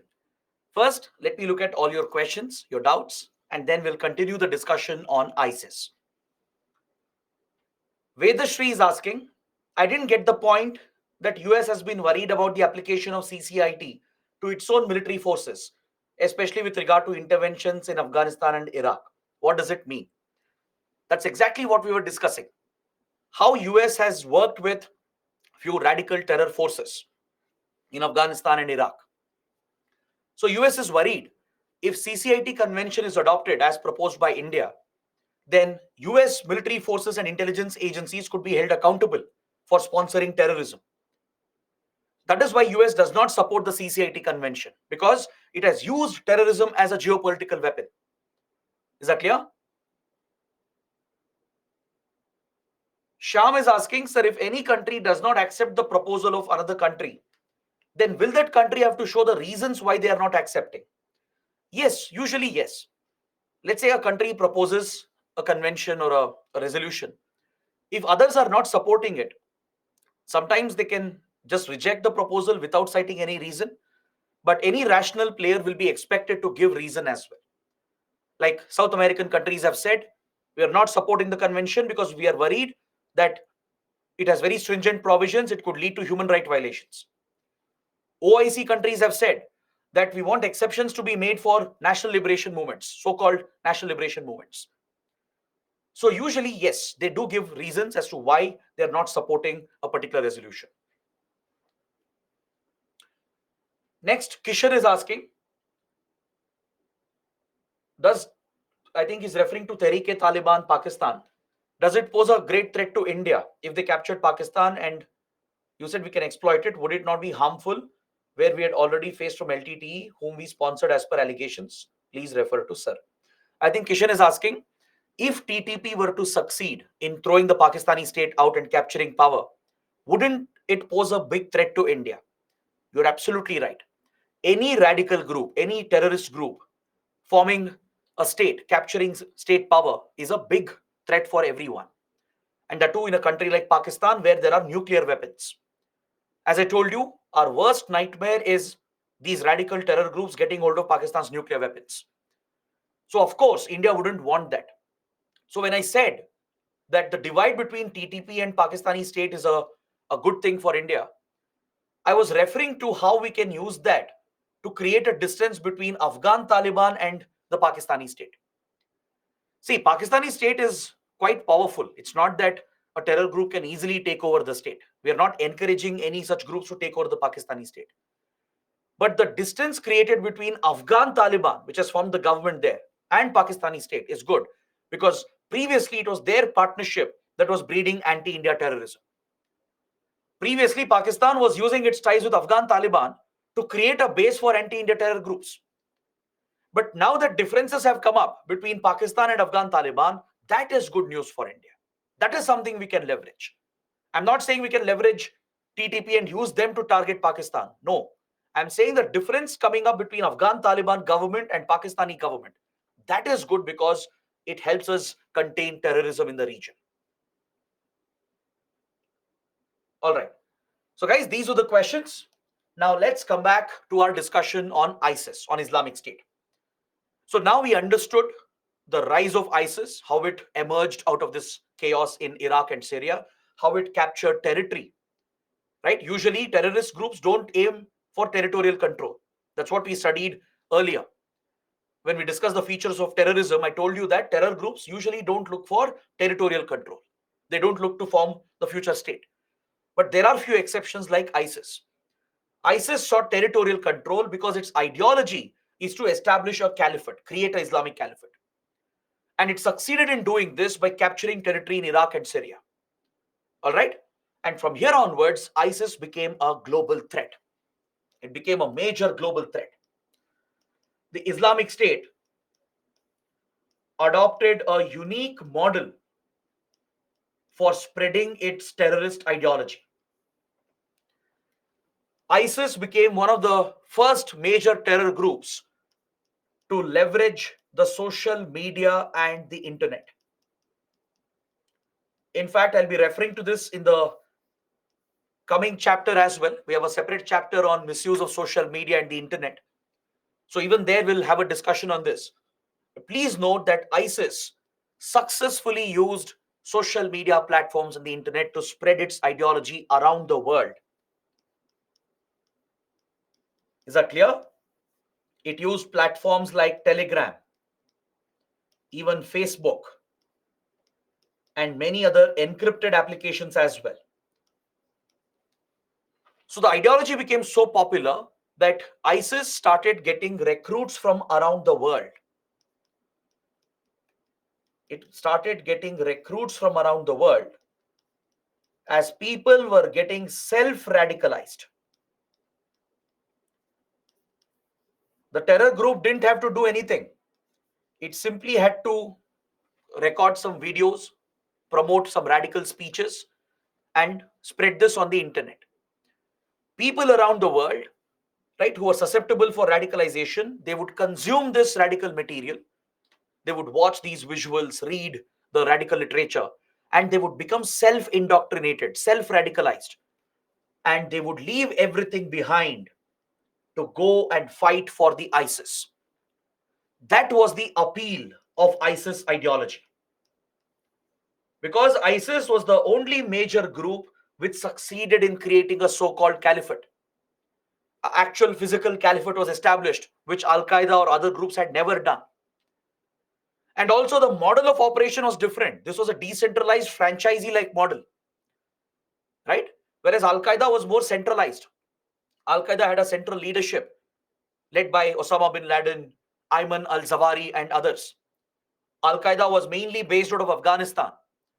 If Al-Qaeda had to recruit people and plan attacks and execute attacks, the terrorists had to move around, go to other countries, get the support, radicalize people, and mobilize the resources to plan an attack.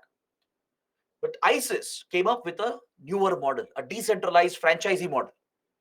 ISIS will only spread the propaganda, spread the ideology, but people will do this on their own. In countries around the world, people will get self-radicalized and they'll commit terror attacks on their own without the need for weapons and funds and support from the ISIS central leadership. So this different approach of ISIS is what really posed a challenge to the world. Because around the world, in many, many countries, people were getting self-radicalized and joining ISIS. They would travel to Iraq and Syria to join the fight for Islamic State. Even in developed countries, believe it or not, even in European countries, from US, there have been people who have been radicalized. Is that clear? Even Christians from Western countries, they've converted to Islam, adopted radical ideologies, and they've gone to fight for ISIS. So from across Africa, Asia, from Sri Lanka, from Maldives, from Bangladesh, from Pakistan and Afghanistan, of course, from Indonesia, Philippines, and from many other countries, thousands of terrorists, they would get self-motivated, self-radicalized on the internet, and they would travel to Iraq, Syria to fight for Islamic State. And if they couldn't travel, these self-radicalized members, they would carry out attacks on their own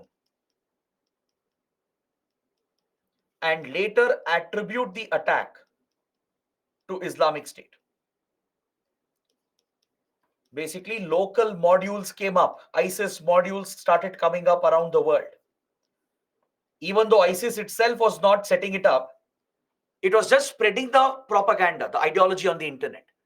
So those who became self-radicalized, they would create local ISIS modules and they would plan attacks and carry out attacks. And the even bigger concern was the rise of lone wolf terrorism, where a single individual who is radicalized by ISIS would go on to carry out a terror attack. Now, such attacks are very, very hard to prevent. Because see, when an entire group is planning an attack, when there are many members involved, right, there will be leaving a lot of evidence behind, and intelligence agencies will keep a watch on them. They will be moving funds, they will be arranging for arms and explosives, right? So somewhere or the other, terror groups will easily get caught in today's digital world. Because of digital interception, electronic interception, intelligence agencies will collect some evidence to try and disrupt terror attacks planned by big groups like Al Qaeda. But what if there is one individual sitting in his room, watching these videos, getting indoctrinated, and tomorrow he decides to step out and use some rudimentary weapon to carry out an attack? How do you keep a watch on this? How do you check and prevent such attacks? Many such incidents have happened, especially in Europe. From Berlin in Germany to London to Paris and to many other places in France, in Belgium, in Netherlands, many such lone wolf attacks have taken place, where just one individual who was radicalized, or maybe just two of them, they would step out, procure guns or even knives. They would go on stabbing people, or they will take a truck or a bus, ram it into a crowd, trying to kill as many people as possible. How do you prevent such attacks where there is no planning involved, where there is no organization involved, no movement of funds, no planning? So it's very hard to track and prevent such attacks. So this has become the threat. In Sri Lanka, we saw the same thing. A group called NTJ, the National Tawi Jamaat. It's a local Sri Lankan terror group. It affiliated itself with ISIS, carried out the deadly Easter Sunday bombings, and then gave credit to Islamic State. Now, how do you tackle such localization of terrorism, decentralization of terrorism? This has become the new challenge for countries. Even small countries like Maldives, which was always stable, peaceful, right? Many Maldivians fell prey to ISIS ideology. Hundreds of them traveled to Iraq and Syria to fight for ISIS. And Maldives is right in our neighborhood. So how do we deal with this? It poses a threat to India. The presence of ISIS-affiliated groups and terrorists in Sri Lanka, in Maldives, in Bangladesh is a major threat to India. Then in India itself, we saw several youth getting self-indoctrinated.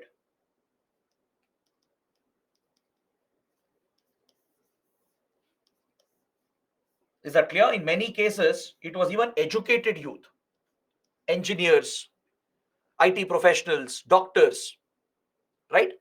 Such educated youth, including girls and women, have fallen prey to ISIS ideology. Many of them have taken the risky route to travel to Iraq and Syria to join the fight. Is that clear? From states like Kerala, parts of Karnataka, parts of Maharashtra, parts of UP and Bihar, few from Andhra Pradesh and Tamil Nadu as well. So at least a few hundred youth from India have become self-indoctrinated, and some of them traveled to Iraq and Syria. A few others traveled to Afghanistan to join another branch of ISIS called ISIS Khorasan or ISIS-K, ISIS-KP. It all refers to the same. This is the ISIS branch in Afghanistan. ISIS has a branch in Afghanistan, right? It wants to create Khorasan province. That's why it's called ISIS-K or ISIS-KP.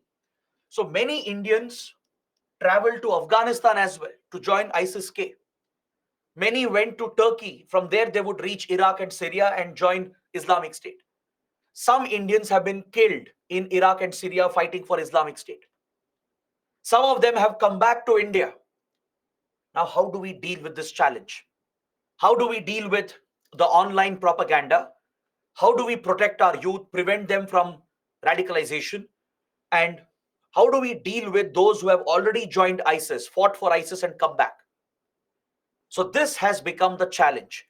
It's a security challenge, a legal challenge as well, right? So what India has done is that initially, India adopted a slightly flexible approach because we realized that there was no major support for ISIS in India. Compared to other countries, in India, the support base has been very minimal. Just few hundred youth have been radicalized. So this is something we can deal with. So initially, the Modi government took a slightly flexible approach, and especially the youth who were trying to travel They were booking their flight tickets to either West Asian countries first, because there were no flights to Iraq and Syria as it was completely under conflict and under ISIS. And also, they had to avoid suspicion, right? They have to avoid the detection of intelligence agencies. So they would travel to some West Asian country saying that they have a job, they have a work to do, or they would go to Turkey, which is a neighboring country of Syria. From there, they would reach the border, and their ISIS terrorists would take them across into Iraq and Syria. This was the route. From India, they will travel to some West Asian country, maybe Saudi Arabia, UAE, etc. From there, they will go to Turkey, and from Turkey, they'll reach the Syria border. So several Indians were trying to take this route. The moment we detected this, we started keeping a very close watch on social media. Indian intelligence agencies started monitoring the internet for trail, for evidence. We started keeping a check on social media chats. We started working with foreign intelligence agencies as well. We started working with the CIA, with West Asian countries, European countries. They're all our partners. Even they were keeping a watch on these activities. So we would work with them, share intelligence with them. And through such monitoring and interception, we would identify such youth who are getting radicalized, who are looking to travel. And right before they could make their travel plans, the security agencies would intervene. Meaning we would not let them fly. We would detain them, right? We would detain them before they could reach the airport or board the aircraft.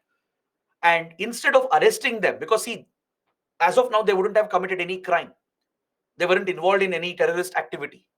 They were largely indoctrinated. We considered them to be misled youth. So they should be given a chance for de-radicalization to come back into mainstream. So the security agencies would work with their family members, the community leaders, and the clerics to preach to them, to convince them, counsel them to come back to the right path, to come back to the mainstream, to abandon this wrong path that they were taking. So this flexible approach was taken initially. But later, as ISIS modules started forming in India, few ISIS modules have come up. Recently, there was one major module busted in Karnataka, one module near Delhi, UP, one in Maharashtra. So some local ISIS modules have come up, which has some element of foreign involvement. At least online, they're encouraging these modules, giving them more support. And these local modules are organizing themselves. They're arranging their own funds, planning their own attacks in India. So now India is dealing with these modules very strictly. Even those ISIS terrorists who have returned, some of them have fought in Iraq, Syria, Afghanistan. So legally, technically, they may not have waged war against India, but they've been involved in terrorist activities. So after they come back, they still could pose a threat. They might not do anything for a few months or a year or two, but later they could still continue their terrorist activities. So India would strictly act against these elements, treat them as any other terrorist. They would be booked under UAPA, and all these cases are handled by the NIA. You would have read in newspapers in the last week itself, multiple ISIS modules have been broken by the NIA. So our intelligence agencies and agencies like NIA keep a close watch on this. We monitor the social media and the internet. We collaborate with our foreign partners. We keep a check on these activities, and we act against these modules and terrorists very strictly. They're arrested, terror charges are pressed against them, and accordingly they are convicted. Understood? But we haven't seen any major ISIS attack in India, fortunately. Now, what is the current status? And how was this group raising money? See, ISIS, as it captured Iraq and Syria, it gained control of oil fields. It gained control of oil fields. It would export this into the black market. This was the business of ISIS. That's why I keep insisting. Wars, terrorism, conflict, it's all about money. The ideology they propagate, the political agenda, religious agenda they propagate, it's all a lie. It's a farce. For these guys, it's about the money, it's about the business. Al Qaeda, which was the most popular group from 1990s till 2014, it mainly relied on donations and drug trafficking. This was Al Qaeda's way of raising money. All right? But ISIS went one step ahead. It controlled oil fields, sold that in the black market, earning millions of dollars per day. It quickly became the richest terror outfit, overtaking Al Qaeda. In fact, a competition had broken out between ISIS and Al Qaeda. Many experts compared this with industrial competition. In the industry, for example, there will be old industries which function in a traditional manner, which are more centralized. And there are new companies that come up like startups, right? They disrupt the industry. They bring new models into place. They create more decentralized models. So many experts have compared ISIS and Al Qaeda with that kind of industrial competition. Al Qaeda is like a traditional industry, functioning like the old methods with a central leadership, highly centralized organization, relying on basic funds. ISIS disrupted the terror industry. ISIS came up with a new model, leveraged the internet to spread ideology around the world. It created a franchisee model where local people could get radicalized, start their own local modules, carry out attacks in the name of ISIS, and give credit to ISIS. It started making a lot of money by controlling oil fields, and it would also receive a lot of donations, much more than Al Qaeda. ISIS became many times more popular than Al Qaeda, bringing donations from around the world from sympathizers, and also by raising millions of dollars by selling oil in the black market. So this competitive business of terrorism between ISIS and Al Qaeda was compared with industrial competition. Understood? But today, ISIS has been more or less decimated. It's almost wiped out. It's cornered. It's been pushed into a small part of Syria near the Turkish border. There are few places like Idlib and others. It's in that small pocket of Syria that ISIS remains today. Otherwise, most of ISIS has been wiped out. It does have presence here and there, like partly in Afghanistan, some local modules in other countries. But other than that, the main ISIS that existed in Iraq and Syria, this branch of ISIS has been cornered. It's almost wiped out entirely. And any idea who could have contributed to this? Who would have fought against ISIS? Which countries were responsible for the defeat of ISIS? ISIS has suffered major defeats. It no longer controls territory. It only has influence in some cities, in some towns of Syria. Apart from that, it's wiped out. Any idea who played this role? Very few are getting it right.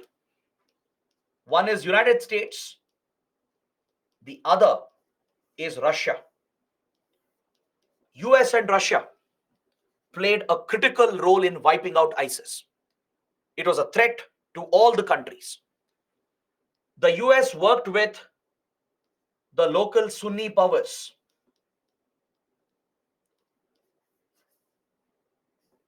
The US deployed the CIA and its special forces, took the support of local Sunni powers like Saudi Arabia and others, worked with them to decimate the ISIS. Targeted operations were carried out, drone strikes were carried out, even ground military operations were carried out. So, following this battle by 2019 2020, ISIS was almost wiped out here. Russia also played a critical role because Russia is a very, very close friend of the Syrian president, Bashar al Assad. Russia, along with Iran, they fully backed the Syrian president Assad. ISIS was a threat to the Syrian leadership, to the Syrian government itself.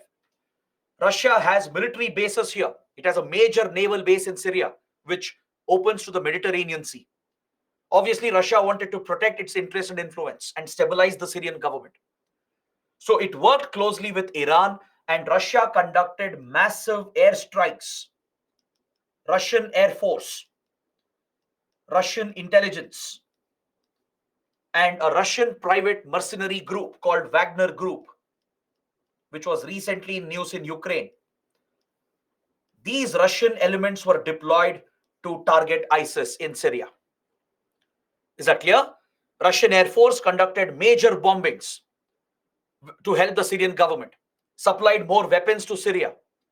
Iran provided funds and weapons. Then Russian intelligence with Iranian agencies, along with private mercenary groups like Wagner Group from Russia. So private armies were deployed. All right. So these forces played a big role in wiping out ISIS in this region. But however, ideology cannot be defeated. The group can be physically defeated. The territorial control can be taken away. But ideology cannot be defeated so easily. Right? The ISIS ideology is still very strong even today. That's why ISIS still has an influence on the internet. There are still some local modules present around the world and in India as well. So ISIS continues to remain a threat, even though the caliphate doesn't exist anymore. There is no caliphate. It's been wiped out. Abu Bakr al-Baghdadi was killed. US killed him in a drone strike. The next leaders who came, even they were killed by the US. So most of the top leadership has been wiped out. But still the ideology is so strong, it remains relevant and it contributes to terrorism even today. All right. So this is what you should know about Islamic State. Now coming to the last few groups here. These are very small ones. We can wrap it up. Boko Haram. Any idea where Boko Haram operates? Which country does it operate in? Have you heard about it? It's frequently in news. Very good. Kishan, Naman, and Srihari and Shreyansh. They've all given the right answer. Very good. It is mainly operating in Nigeria, also in parts of Niger. This is where the terror group operates. You'd have read in newspapers that school-going girls were targeted, kidnapped, schools were bombed in Africa. These attacks are carried out by Boko Haram in Nigeria. It's a radical jihadist outfit influenced by Wahhabism, Salafism. Initially, it was aligned with Al-Qaeda. Later, it shifted allegiance to Islamic State. So it promotes radical terrorism here, engages in a lot of violence in this region. The next outfit, Al-Shabaab. Have you heard about it? Do you know where Al-Shabaab operates? Very good. Somalia. Somalia in East Africa. See, please note, East Africa also has become vulnerable for terrorism and radicalization. This is also something that bothers India. In Somalia, there is civil war going on from 1990s, from 30 years. This group called Al-Shabaab, which is aligned with Al-Qaeda, has taken over most of the country. The piracy that you talk about, that you read about in Indian Ocean, is promoted by Al-Shabaab. Somalian pirates who target ships in the Indian Ocean, near Gulf of Aden, near Horn of Africa, they are all working for Al-Shabaab. Piracy is a way through which it is raising money, raising funds. They hijack ships, hold them hostage to get ransom from the ship owners. So this has disrupted shipping, threatened the global economy. That's why Indian Navy is deployed here to counter Somalian piracy, along with other foreign navies. So Al-Shabaab is the terrorist outfit. operating here and promoting Somalian piracy. Now, if you come down from Somalia in East Africa, you have Kenya, Tanzania, and Mozambique. In all these countries as well, there exists a base for radicalism and terrorism. Both Al Qaeda and ISIS have made a presence here. In 1990s, Al Qaeda carried out attacks against American embassies. The US embassy in Kenya, in Nairobi, the US embassy in Tanzania, in Dar es Salaam. They were bombed in a major attack, killing hundreds of people, including several American diplomats. This was before 9/11 attacks. Recently in Mozambique, ISIS terrorists captured an entire town. A whole city in Mozambique was captured by ISIS terrorists. Now, how is this relevant for us? This is very relevant for us because there are Indians here. There's a big Indian diaspora in Kenya, Tanzania, especially Gujarati merchants and traders. A lot of workers from Kerala and Tamil Nadu. They're settled here from decades, from centuries.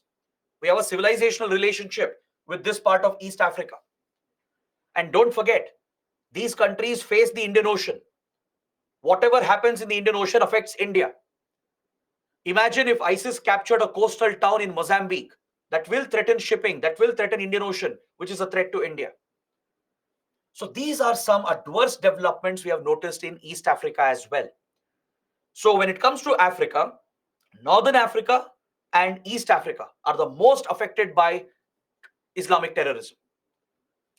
Then, of course, you all know about Hamas and Hezbollah, especially after the latest attack. I don't think Hamas needs an introduction. Before, not many people knew about it, but now it's a global name, right? It's reached the status of Al Qaeda right now. Just like Al Qaeda became a household name after 9/11 attacks. Similarly, Hamas has become a household name after the deadly attack it carried out on the 7th of October. So this terror group operates in Gaza Strip. It also acts as the authority, the governing authority in Gaza, and it's an extremist terror organization engaging in mindless violence. Right? It has targeted Israel, it has killed many Israelis, but it says that it's a revolutionary group fighting for independence. See, Israel-Palestine issue is another topic altogether. I would not like to get into it. That's for international relations. Of course, Israel has violated Palestinian rights. It never allowed Palestine to be formed as a country. It has oppressed Palestinians. It is pushing illegal Jewish settlements into Palestinian territory. Right? That is one side of the story. Hamas, on the other hand, and other Palestinian terror groups, they are no less. They have engaged in mindless terrorism as well. This has become a vicious cycle, and the story goes all the way back to 1940s. Right? So you can't look at this with an easy approach. It's a very complex topic. But is Hamas a terror group? Definitely yes. If you look at it just as a normal human, right? If you look at the mindless violence Hamas carries out, yes, it is a terrorist organization. Only few governments call it a terror group.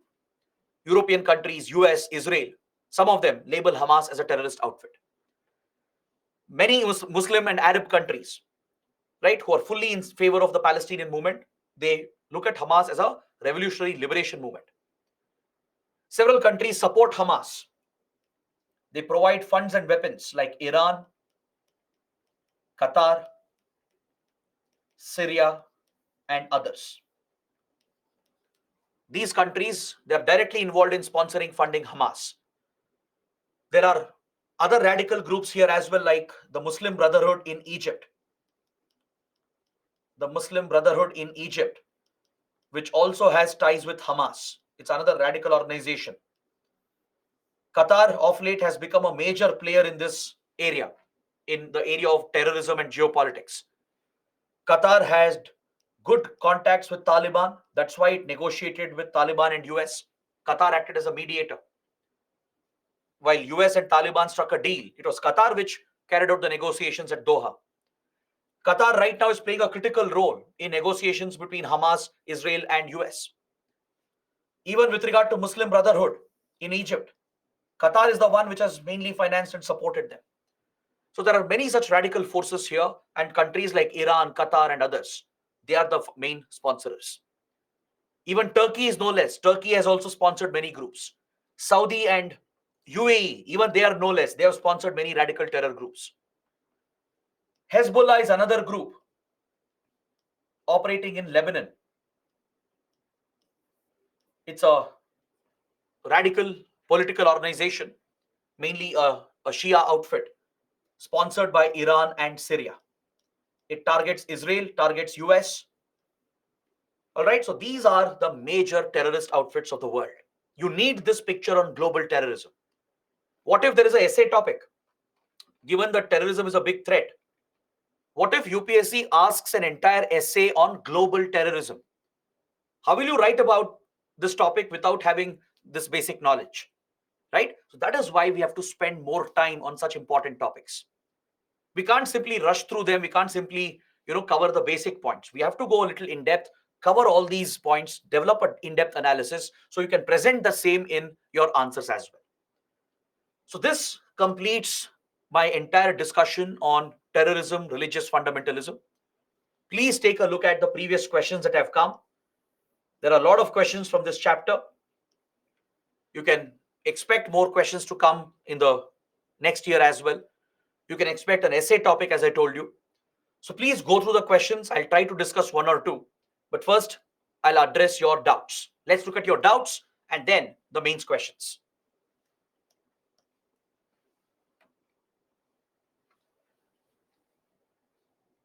Sandhya is asking why mostly people from South India are involved with these terrorist groups. That's a very biased opinion that you're providing. See, this depends on various social factors, cultural factors as well. Support for terror outfits like, let's say, Lashkar-e-Toiba, ISIS, it has been seen in India in different pockets. Remember when we discussed Indian Mujahideen, I told you that there are hotspots for these terror groups. There are hotspots in Karnataka, hotspots in Kerala, hotspots in Bihar, hotspots in Maharashtra, in Uttar Pradesh. So how is it only South India? It's not. Wherever communal hotspots are present, in all these places, a base for radicalism has existed. That is what the terror groups have targeted. So there are communal hotspots in India in every state, be it North India or Southern India or Central India or any part of the country. That doesn't matter, right? It's about the communal situation, the social equations present. Like parts of Kerala, coastal Karnataka is heavily communalized. There are radical Hindutva elements, Islamist elements. There is a history of polarization, riots between Hindus and Muslims. So that creates a base for radicalism. Same with Maharashtra, same with Uttar Pradesh, Bihar, right? So there are many such pockets in India where some terror groups have found easy recruits. So it's nothing to do with one particular region or one particular state. It's more about the social circumstances. Abhishek is asking, sir, even government of India doesn't acknowledge Hamas as a terrorist group. Should we consider it as a terrorist group in exams? See, this is a little complex because officially, yes, we haven't designated Hamas as a terrorist group. If you look at UAPA, right? It is under UAPA, we designate terrorist outfits. You can see the list as well. There is an entire list of terror groups from ISIS to Al-Qaeda to Khalistani outfits, Naxals, Pakistan-based groups. All of them are listed. But Hamas is missing. We haven't officially designated Hamas as a terrorist organization. But recently, after the latest attack, India did call that a terrorist attack. Even at the UN, we insisted that the attack be referred to as a terrorist attack. But we haven't called Hamas directly as a terrorist group. So this is a careful diplomatic position that we are taking to strike a balance between Israel and Palestine. Is that clear? Because we continue supporting Palestinian rights, which is the correct position. Palestinians deserve to have their country. That right was snatched by Israel. So we take that position where we are very careful. We do call these attacks as terrorist attacks without labeling Hamas as a terrorist group. So in the exam as well, be a little careful. Instead, refer to it. Let's say there is a question. Let's say you have to mention that. You can always refer to Hamas as an extremist organization. instead of openly calling it a terrorist group, which the Indian government itself hasn't done, right? Call it an extremist organization. That is a safer word. That is why I explained the term extremism, the differences between terrorism, insurgency, militancy. So carefully you can use those words, right? Dhwani is asking, social media has some guidelines and still the terror organizations are there. How? We will discuss this in the coming chapter. We have an entire chapter for this. We'll understand how terror groups use internet and social media platforms. But for now, please understand that there are several applications which provide end-to-end encryption. Even they can't read the messages which are being shared, like Telegram, for example, right? There are many more platforms like that. Of course, they do keep a check these days, like Facebook, WhatsApp, Instagram, Twitter. They've all improved their internal controls to remove any radical material from their platforms. Governments are forcing them to act by bringing regulations against them. But still, radical material can persist on the internet, on social media platforms. We'll discuss this in the next chapter. Shaili is asking, sir, how can we justify that these terror organizations are capturing territories, as we have seen in the definition that they usually do not have territorial intentions? See, please don't go by the theory alone. Look at the reality. That's why I told you when I explained the definition of terrorism, the features of terrorism, I told you that there are exceptions. What you study in theory is one thing. What you see in reality might be slightly different. It may not be the same. Yes, academically speaking, terrorists do not seek territorial control. That's correct. Most terror groups, they don't have territorial aims. Lashkar-e-Toiba doesn't have territorial aim. Jaish-e-Mohammed doesn't have territorial aim. But there are exceptions. Exceptions like Islamic State. Exceptions like TTP. TTP wants territorial control of Pakistan. Afghan Taliban wanted territorial control. Those are exceptions, right? So what we see, that is the reality. Of course, ISIS had a territorial control. It had formed a caliphate for a few years. It had captured a region as big as Great Britain, right? So how can you ignore that? That is the reality. Some terror groups might have territorial ambitions. That's an exception. But theoretically, academically, yes, usually terrorists don't have territorial objectives.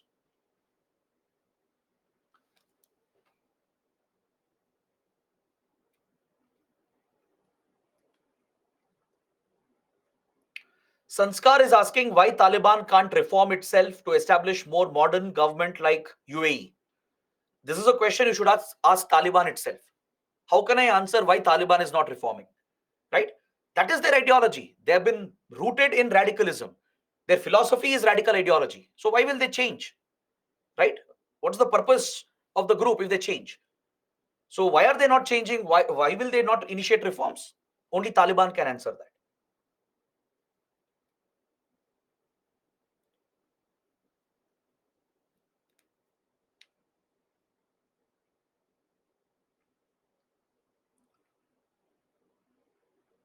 Sri Hari is asking, are we always blaming Pakistan and other terror groups for radicalizing? If we have proper socio-economic development, then these would not have happened. Is there any possibility to overcome this? I wouldn't agree with this. See, providing development is one issue, correct? You have to provide better development, provide justice to people who are affected, because that might create grounds for extremism and radicalism. But what Pakistan has done, that is inexcusable. We have to blame Pakistan for it. Pakistan is the one which has created that base for terrorism against India. It has made it its primary objective to breed extremism against India. So how can we not blame Pakistan for it? Now, just because if you provide development and provide better welfare and justice doesn't mean terrorism will vanish tomorrow, especially when you have countries like Pakistan constantly sponsoring terrorism, right? So India is absolutely right in pinning the blame on Pakistan. Of course, we should look at our own development, our own welfare in doing justice to victims of communal violence, right? That's why we have to be more responsible in our domestic politics. Don't fall prey for the political polarization being carried out on communal lines. If you fall prey to it, right? If you look at yourself as a Hindu, as a Muslim, and hold grudges against each other, targeting communities, holding stereotypes, then you're falling prey to communal politics. You're aiding terror groups. That's exactly what they're working on. That's exactly what Pakistan capitalizes on, right? So internally, we have a lot to do. Yes, focus on development, provide better welfare. More importantly, calm the tensions, build harmony, not divisions, not hatred. Unfortunately, our parties, our political organizations, political leaders are busy in carrying out communalization because that gets votes for them, right? So it's very important to handle the domestic issues. If you provide justice to victims of communal violence, why will they hold a grudge? Why will they have resentment against the state? If you ensure that there is communal harmony between different religions, why will there be radicalization? Right? So that is one aspect of it, one domestic aspect. But you can't forget the external factor. Countries like Pakistan are the prime reason why terrorism exists against India. Right? So both are equally important. I pointed this out because here I'm seeing very troubling questions by two students. I'll not name them. As usual, they are blaming terrorism on one religion. I had mentioned this from the very beginning. See, this is inexcusable from a UPSC aspirant. This cannot come from a UPSC aspirant. If you are a genuine, serious aspirant, you will not hold such stereotypical views. I've been insisting in every class that radicalism, extremism is found in every faith. It's not limited to any religion. As a responsible citizen, you can't pin the blame on the whole community. You can't.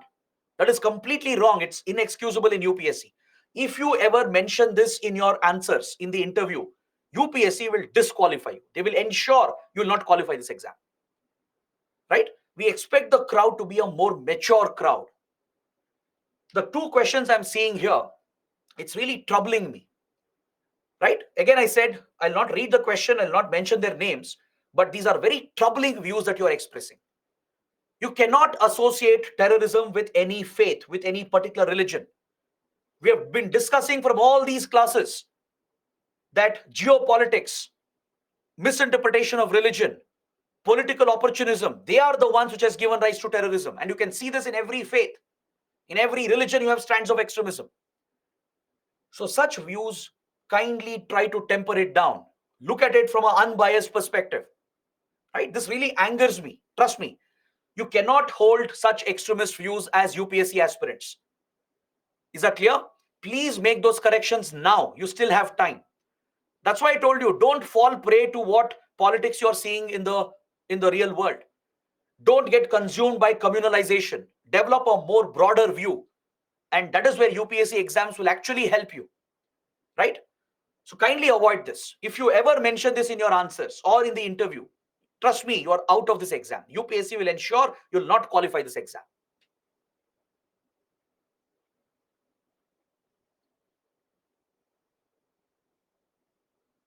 All right. So these were the questions. Now let's look at a couple of mains questions and then we can close this chapter. Look at this question from 2014. It's actually a very good question. The question says, the diverse nature of India as a multi-religious, multi-ethnic society is not immune to the impact of radicalism, which is seen in her neighborhood. Discuss along with strategies to be adopted to counter terrorism. So there are two questions here, two parts to the question. The first part of the question is asking you that India, even though it's a diverse country, it's a multi-religious, multi-ethnic society where there has always been tolerance. Since ancient times in the Indian civilization, tolerance has been the hallmark of the Indian civilization. Multiple religions have been tolerated, they have thrived together. Multiple ethnicities have thrived together. Right? But despite this strength of India, this is our biggest strength. The diversity, the unity that we still have, the tolerance that we have in this land is the biggest strength of India. Despite this, we are not immune to radicalism present in our neighborhood. So it's referring to radicalism present in our neighboring countries, in Pakistan, in Bangladesh, even Sri Lanka and Maldives. So you need to talk about this. It's a social discussion. Talking about Indian society, the diverse nature of Indian society, the tolerance that has been present and how the polarization present in our neighboring countries affects India. Take the example of Bangladesh. In Bangladesh, radical Islamists have targeted religious minorities. Minority Hindus, minority Buddhists, Christians, they have been targeted in Bangladesh. In Pakistan, also there is religious persecution. Right? Extremists have targeted religious minorities. So the extent of radicalism present in our neighboring countries spills over into India. It does have a spillover effect. You can take examples. You can also mention that despite all the harmony, tolerance in India, there has been communalization. There are communal hotspots in India which has given rise to radicalism. So countries like Pakistan have exploited this. Take the example of groups like Indian Mujahideen. Explain how Indian youth got indoctrinated, how they joined Pakistan, how they worked with the ISI to breed terrorism against India. That's a great example. So once you discuss this in the introduction and the body, in the first half of the body, then in the second half of the body, talk about the strategies, the counter strategies, the counter-terrorism strategies of India. Talk about the intelligence agencies, the NIA, all the institutional reforms we have carried out, the security improvements that we have done, right? We have procured better technology today. We have created a coastal surveillance radar system to constantly monitor the coastlines and the seas to prevent another 2611 attacks. Talk about the legal changes that have happened, the global efforts we have carried out. So mention this. You can break it down into 4 or 5 points, discuss them one by one, and then conclude your answer. So it's actually a very simple question, but a well-crafted question. Then look at this question from 2015. Religious indoctrination via digital media has resulted in Indian youth joining the ISIS. This is what we discussed just now. What is ISIS? What is its mission? How can ISIS be dangerous for our country? Look at how simple the question is right now. You basically have to talk about Islamic State, the ideology of Islamic State, how it has used social media, digital media to spread its radical ideology. What is its mission? What threat does it pose to India? Now, I'm sure all of you can write an answer to this based on what we have discussed. Right? You can start out in the introduction by discussing where ISIS originated. You don't have to give the whole story, not needed. Just mention that ISIS took birth in this region, in Iraq, Syria region. Its main goal was to create a caliphate, an Islamic caliphate. Its goal was to enforce its radical ideology, the radical Sharia, impose its Wahhabism, Salafism, right? And it leveraged internet and social media to spread the propaganda. Give some instances and examples. How platforms like WeChat, Telegram, WhatsApp, Facebook were misused by the group to radicalize youth around the world, including few Indian youth. Then discuss what threat does it pose to India. Give the example of ISIS modules in the country, how India has tackled them, the rise of ISIS modules in Afghanistan, in Sri Lanka, how this could have an effect on India. So just mention that and highlight these threats, then that completes your answer. Then can you see the third question here? Here you see terms like hot pursuit and surgical strikes.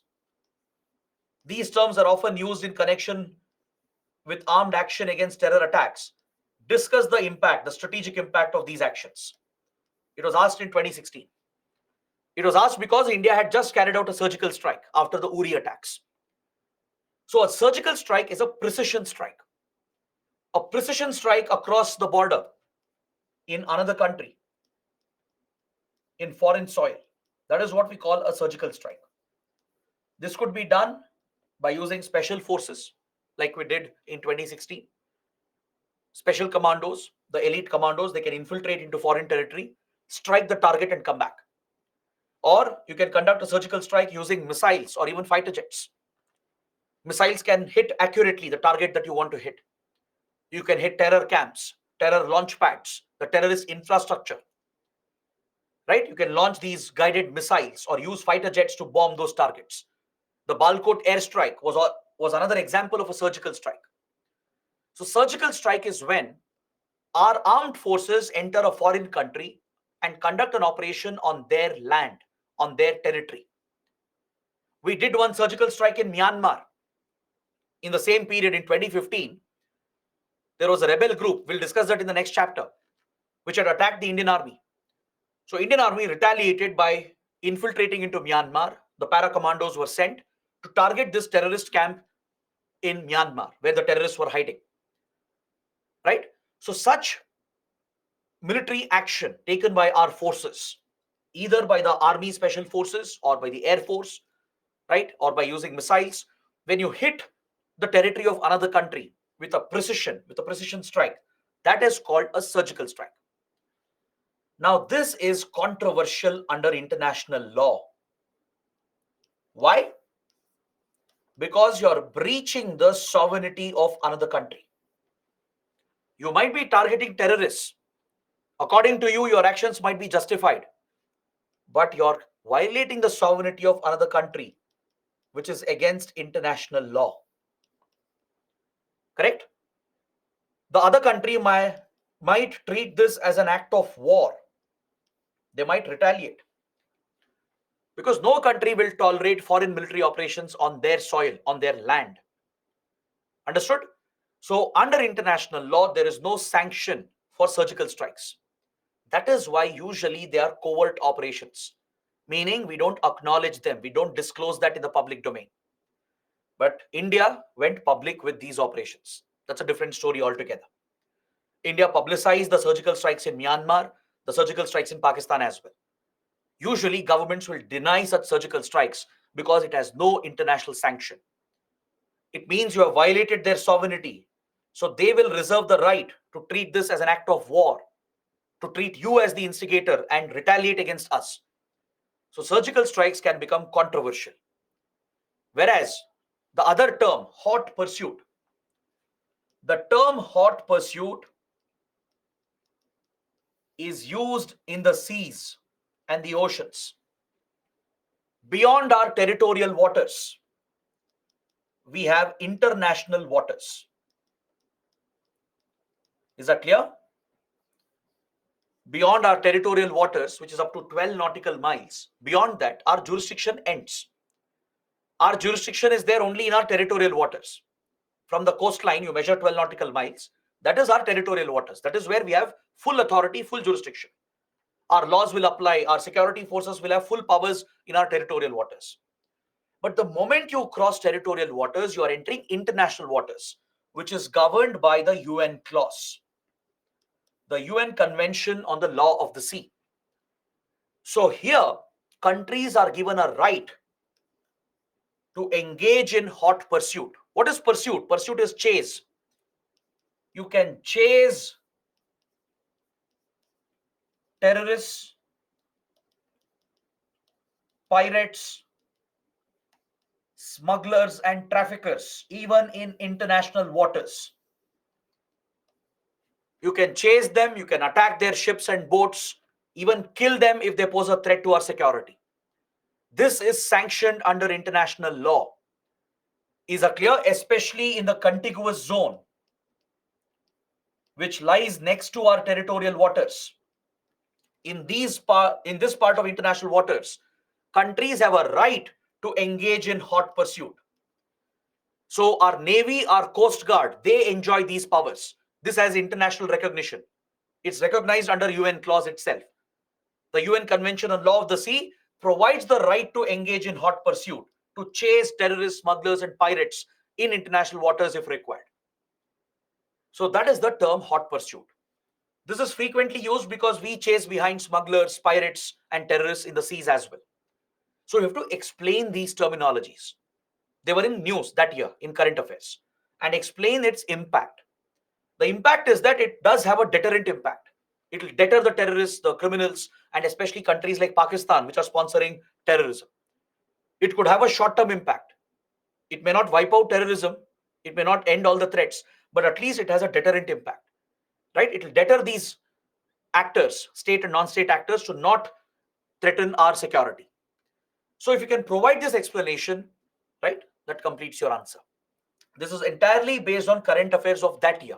Both hot pursuit and surgical strike, these terms were in news. That is why this question was asked. So similarly, go through the other questions as well and try to write answers. Try to practice answer writing. That's the only way you can improve answer writing. Clear? So this completes the entire chapter on terrorism. Now we head towards the next module. We will take a look at Northeast India. Another important chapter, slightly big chapter as well. So we will be studying Northeast insurgency in complete detail. So before we start, let me know if you have any doubts, any questions. Please get it clarified. I'll take a look. I'll spend few minutes, and after that, let's start with Northeast India.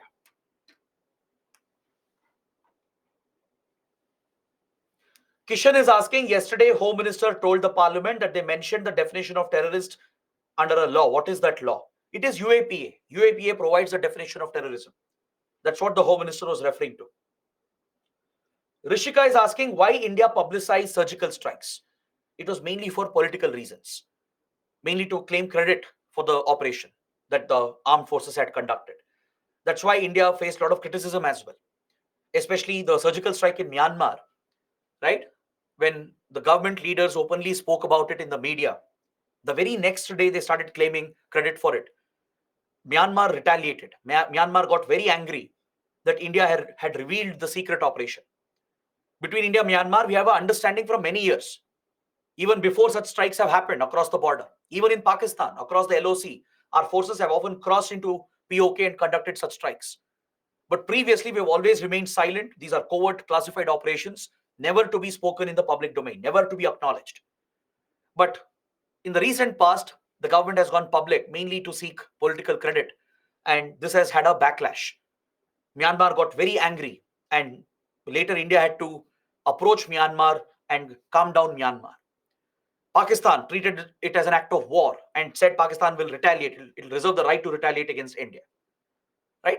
So that's why usually you shouldn't go open, go public with covert operations. It should remain classified. You can't compromise the identity of your officers who risk their lives. You can't compromise the integrity of the operations as well. It's very important to keep them classified at least for a certain time. Shreyash is asking, does UNSC permanent seat help India counter terrorism? Yes, definitely yes. If you get a permanent seat at UNSC, it will be a big boost to our fight against terrorism. Why? Because the permanent members of UNSC, they are the ones handling all security matters, be it wars and conflicts, terrorism, terror financing, economic sanctions, the right to use force against a country. All these critical powers of the UN is exercised by the UN Security Council. Right now, we are not part of the decision making because we are not a permanent member. If India becomes a permanent member, we will take part in those discussions, in that voting, and we can ensure a better approach from UN to counter terrorism. So becoming a permanent member of UN can definitely help.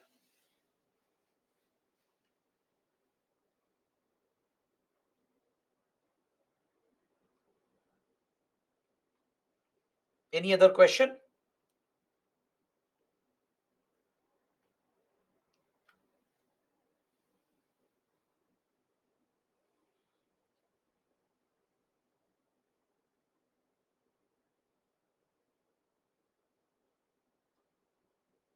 Kiru Bagar is asking, what is the false intelligence created by US and UK to invade Iraq?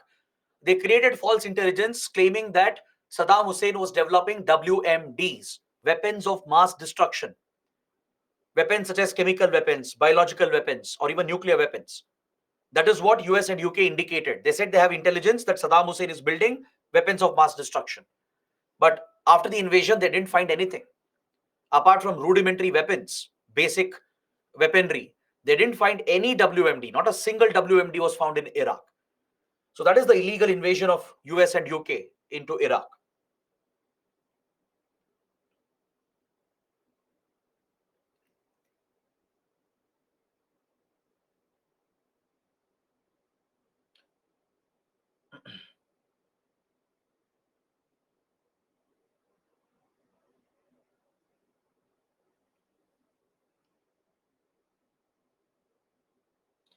I'm just looking at some questions. If there are any good questions, I'll pick it up. Just give me a minute.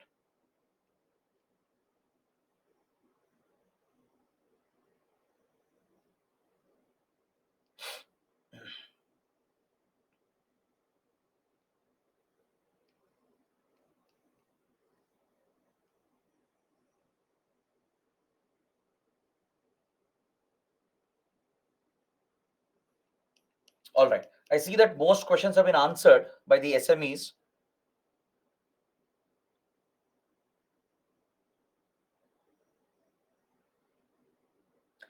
Okay. There's one question. Ritika is asking, can't we use artificial intelligence in dealing with terrorism? Yes, definitely yes. AI is a great tool in security, especially when it comes to surveillance of the internet, to scan data, to pick out terrorist conversations, right? AI tools can be immensely helpful.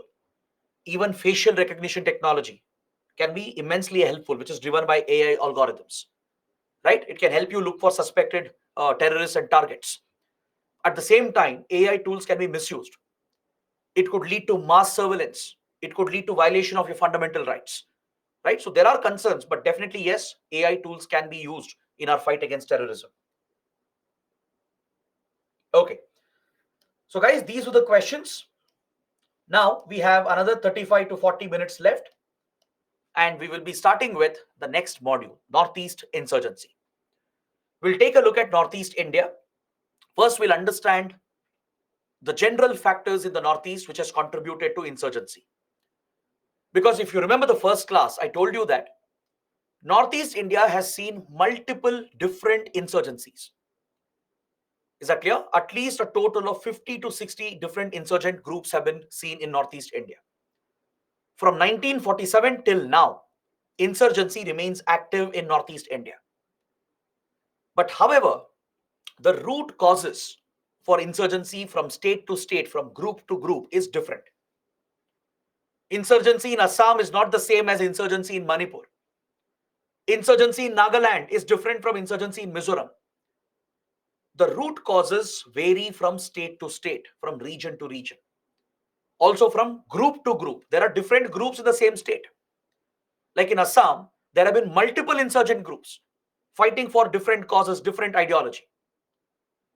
So what should we do? How do we approach this? Should we sit and cover every insurgent movement? Impossible.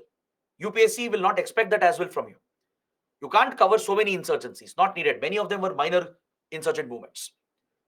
So we shall focus upon the general factors in Northeast India. First, we'll have a general discussion. We'll talk about why Northeast India is so badly affected by insurgency, because that can be a mains question. UPSC can ask you, what factors have contributed to multiple insurgencies in Northeast India? Evaluate. Right? Why has Northeast insurgency been a big victim of, why has Northeast region been a big victim of insurgency? What factors have contributed to it? Illustrate. So such basic questions, general questions can come. So first we'll have a generalized discussion of the whole region. Then I will take up some of the important states. Nagaland, Assam, Manipur and Mizoram, Tripura. So we will go state by state and study the local root causes. We will identify the major insurgent groups. We'll focus only on the major insurgencies. So we'll study this in great detail. We'll look at some major groups in Assam, the Naga insurgency, the violence, the ethnic issues in Manipur, how it is connected to insurgency in Manipur, what are the recent developments. We'll look at Mizoram and Tripura. We'll study the insurgency that took place here and what is the current status here today. So all these things will be covered in detail. And we'll wrap up with another general discussion by discussing how India has approached Northeast insurgency. What measures have we used? What strategies has India employed to counter Northeast insurgency? So we will close the chapter with this general discussion. All right. So this is what we will follow for this complicated chapter. It is a very complex chapter. So I'll simplify it for you. We'll focus on only the important topics. You can't cover every insurgency. Don't do that mistake as well. It's not needed. You can't sit and read every insurgency. Like for example, in Meghalaya, Meghalaya also has seen insurgency, but I'm not going to cover that. Why? It's not active right now. It's not relevant in today's context. They were minor insurgencies anyway, and today we have tackled them. Arunachal Pradesh has no local insurgency of its own. So what's the point of discussing that?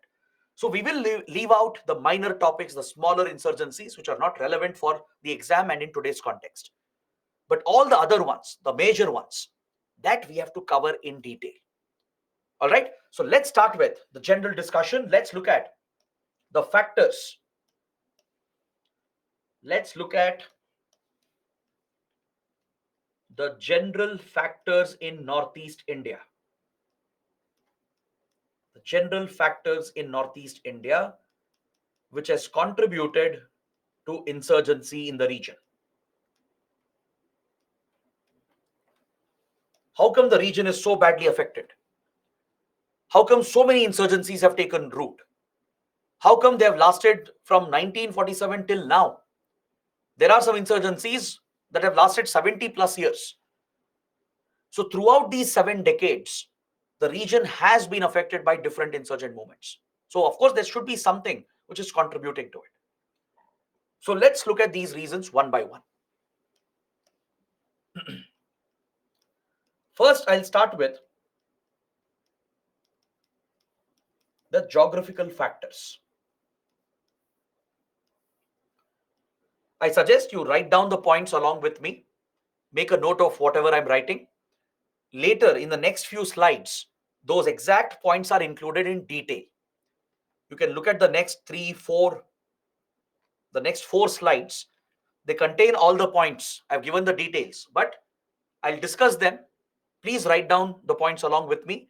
You have the detailed points in the next 4 slides. When you look at the geographical factors of Northeast India, the first thing that comes to mind is that Northeast India is a landlocked region. Correct? It has no access to the sea.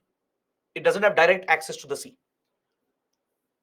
In today's globalized world, being landlocked is a big disadvantage.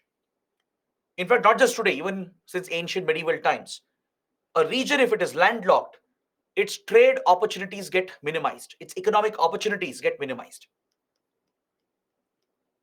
So development can suffer if a region is landlocked. Your trade will suffer because large part of the trade happens through the sea route, right? If trade doesn't thrive, your economy, your industries will not thrive. So landlocked region has a natural disadvantage. There is a disadvantage with regard to development of the region. So as the region is landlocked, it has suffered issues of connectivity. It has lacked good connectivity. Now let me explain why. Now in this map, can you see this narrow region? We had discussed this under Naxalism. This narrow region of India is the Siliguri corridor. It is sandwiched between Nepal and Bangladesh. You can see that clearly here in the map. This is Nepal. This here is Bangladesh. All right. So Siliguri corridor is this narrow patch of India sandwiched between Nepal and Bangladesh, and that is the only connection we have to Northeast India. Northeast India is connected with rest of India through this narrow land corridor. Its width is hardly 22 to 60 kilometers. It's such a narrow region. Now, once you cross Siliguri, once you cross the choke point, which is Siliguri, Siliguri is a choke point for us. Once you cross this, you come across some very difficult terrain. If you have ever been to this region, you'll easily understand what I'm talking about. The moment you cross Siliguri, what region do you enter? Any idea? Can someone tell me in the comments? The moment you cross Siliguri here, which region do we enter? Hilly region. Okay, everyone knows it's a hilly region, but which region? Himalayas. You don't reach Himalayas immediately. Bhutan. No. Srihari has given the right answer. Very good. Darjeeling. You enter the Darjeeling hills the moment you cross Siliguri. Then you take a turn towards Assam, towards Brahmaputra Valley. Right? Then you come across more mountainous hilly terrain, and of course you come across the Himalayan terrain as well. So essentially throughout this region the geography is complicated, the topography is complicated. There are hilly mountainous areas, densely forested areas, fast flowing rivers that flood during rains and monsoon season, and the towering Himalayan mountains. Correct? The mountains, the forests, the rivers, they make the region very complicated. So it's not easy to create infrastructure in such a region. Creating infrastructure becomes a challenge. All right? And the choke point is such a weak point for us. It's called the chicken's neck of India.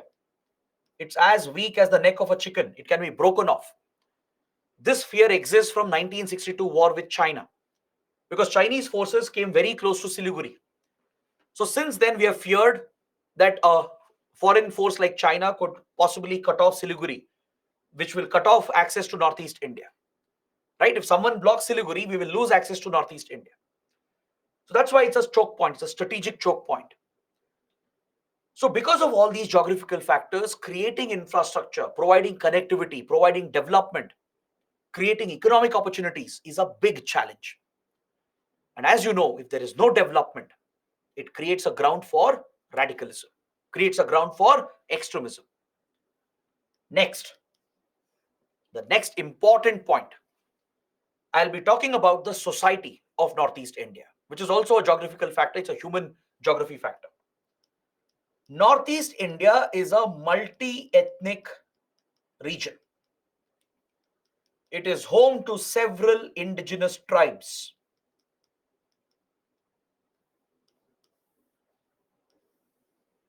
Is that clear? Native tribes, they dwell in the forests, they reside in forest areas. They depend upon forest produce. They'll carry out some basic agriculture, hunting. They collect forest produce like fruits, berries, etc. That is their livelihood. They have a very simple life. They are deeply connected with the forests. They have a deep connection with their forests. They worship the forests. They respect the forests. They conserve and protect their forests. That is their home. And tribal communities, they have a very strong sense of their cultural identity.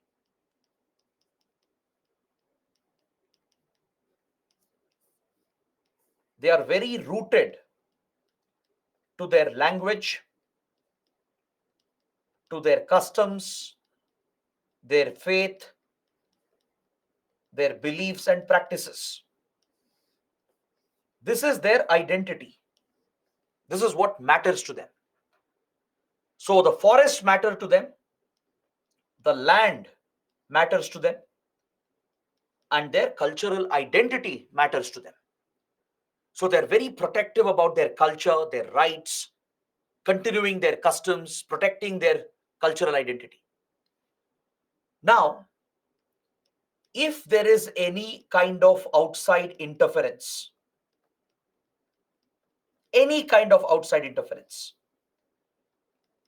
such indigenous tribal communities, they obviously feel threatened. Any kind of interference from the outside, from someone from outside of their tribe, right? If someone is trying to meddle with their day-to-day life, with their land, their forests, their culture, immediately they see this as a threat, as an existential threat. Is that clear? Because someone might come and snatch their land, destroy their forests, take them away from their forests, weaken their culture, their language, their identity. This is indeed a real threat because tribal communities are small in number. Historically, like before we saw the rise of the civilized world, this was a very basic human instinct, right? Groups would be organized homogeneously. All similar people would form a tribe. They would be suspicious of other people, other tribe members, other tribes. They would be very guarded, protective of their resources, their land. This is natural human instinct. Of course, humans in other parts, we have all evolved, become more civilized, urbanized, etc. But tribal communities remain the same, right? Even today, they largely see that even governments are like outside actors for them. Even governments, if they try to implement laws or policies, they look at them as outsiders, they look at it as interference. So this is something that could become a trigger, any kind of outside interference. This has come from British colonial experience. As you know, the British were exploitative. They exploited the tribes of India. They brought various forest laws, conservation laws. In the name of protecting the forest, they looted the forests of India. The British secured access to the northeastern forests. They dispossessed the tribal communities. They harmed their identity, their dignity, and they snatched the resources. Then came the government of India.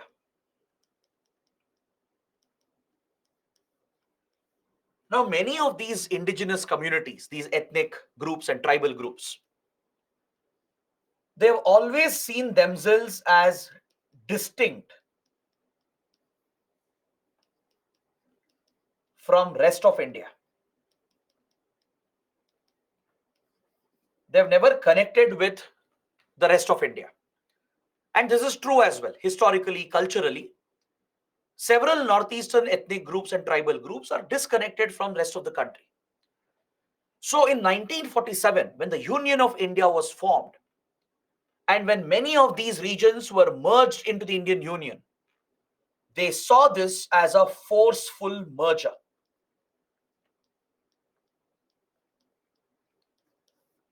Several groups here, they wanted independence. They wanted to form separate countries to protect their land, their rights, their culture. They believed they had nothing to do with India. They had no connection, no cultural, no historical connection with rest of India. Right? They were distinct communities. They wanted to remain distinct. The British had made several promises to these communities. So in 1947, when India was born, when most of these regions were integrated into the Union of India, many of them saw this as a forceful merger, leading to the rise of resentment against India. This is a major factor. From the very beginning, there has been resentment amongst few tribes and ethnic groups that they shouldn't have been a part of India. They believe that they were forcefully made to join India. All right, so this sentiment exists even today in some communities.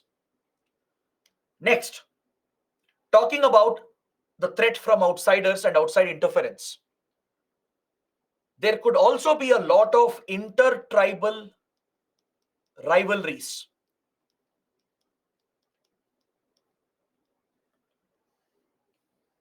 Indigenous tribal ethnic communities, they not only look at governments as threats from the outside, they look at other tribes, people from other communities also as a threat.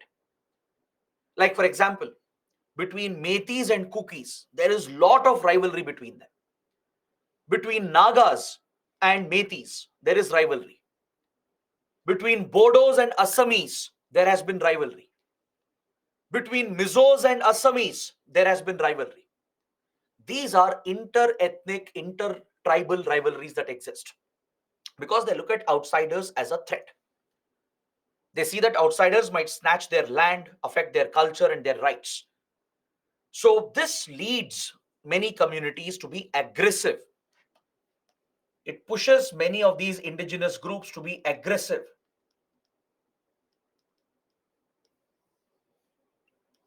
When it comes to guarding their interests, in order to protect their interests, they might resort to aggression. It comes naturally to them.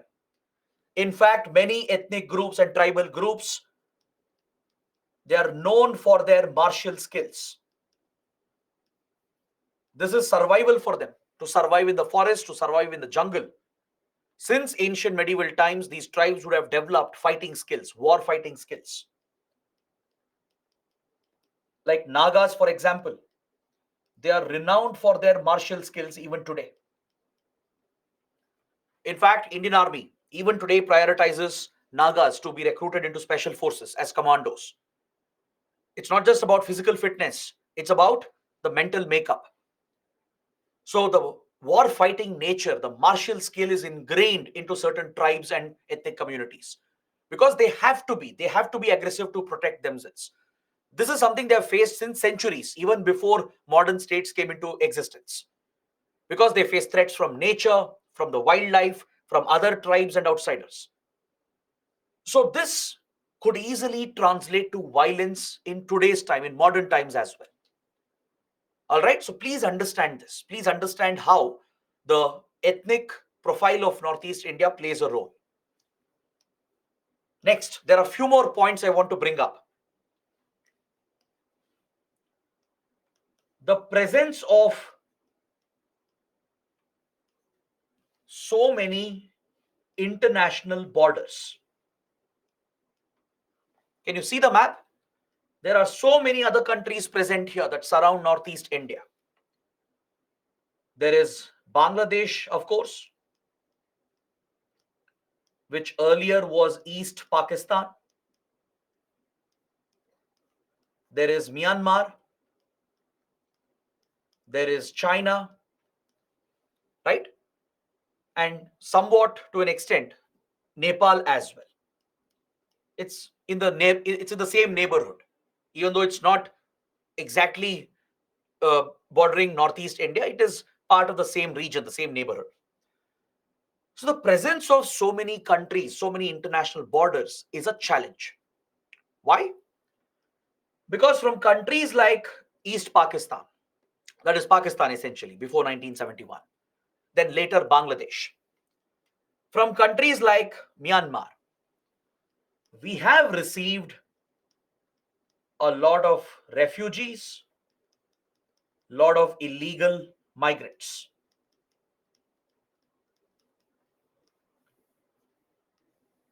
Now, this becomes another important factor.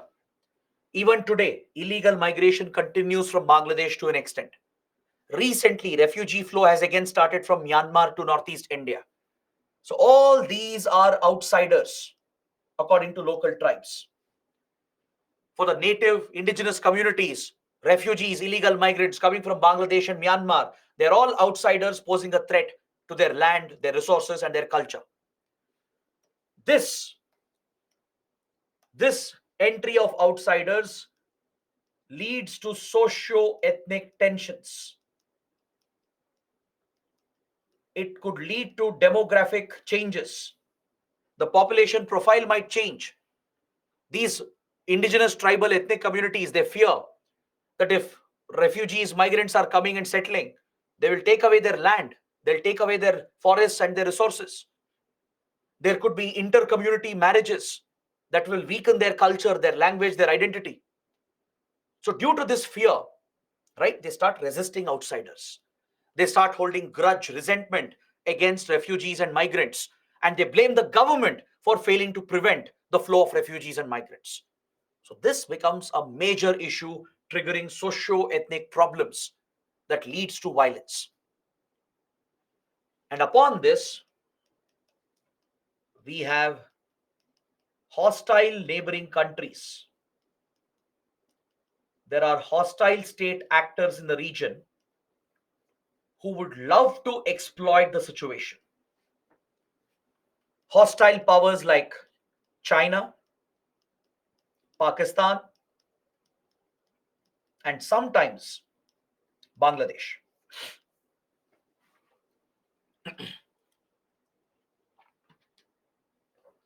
I'm not talking about the current Bangladeshi government. The current Bangladeshi government is very friendly to India. But previously, in the 1970s, 80s, and 90s, the then Bangladeshi government was pro-Pakistan and anti-India. So these hostile countries, their intelligence agencies, they have given direct support. They have provided state support for insurgent groups targeting India. They have created safe havens for them. They have provided funds, weapons, shelter, and even training. This is another major factor. In Myanmar especially, China has used Myanmar to create these problems for India. See, Myanmar's military is generally very close to us. Usually, Myanmar's military will not support these insurgent groups targeting India, usually.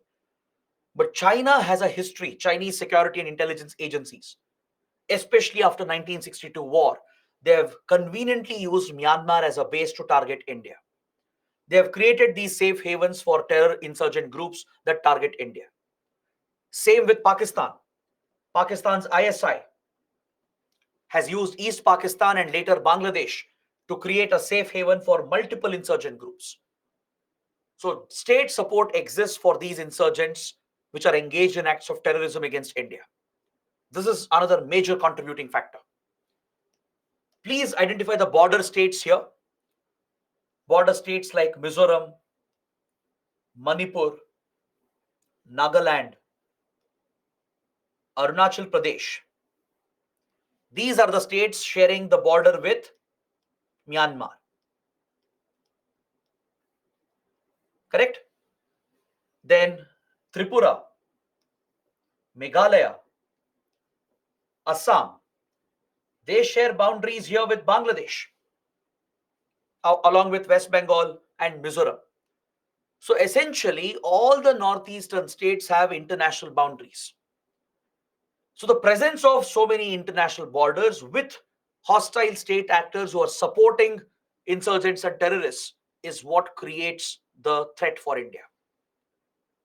Got it? And to add to this problem, the region is very close to the Golden Triangle.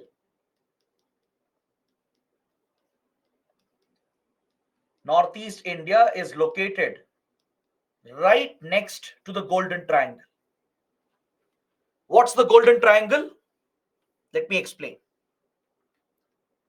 We have studied this, if you remember. In the previous chapter at the beginning, we studied about Golden Crescent, Golden Triangle. If Afghanistan, Pakistan, Iran are part of Golden Crescent, which is a hub of narcotics production and organized crime, similarly, there is another region to the east of India, which is Golden Triangle. This includes Myanmar, Laos, Thailand.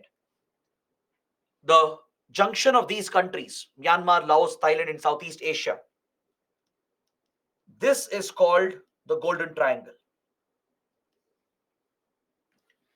This is a hub of various criminal activities. It's a major hub of drug production and drug trafficking. There is rampant arms trafficking and smuggling, even wildlife trafficking, because there is a big black market for wildlife products from Myanmar to Vietnam. Human trafficking is very rampant, where women, children, they are pushed into forced labor, prostitution, right? Even many professionals are trapped. Many workers are trapped here in the name of lucrative jobs, and they're forced to work for criminal networks and gangs. They're forced to act as smugglers, traffickers, and involved in crimes to run the criminal syndicates present here. The region today has a presence of cybercrime cartels, online gambling fraud. This has become a massive menace in the region.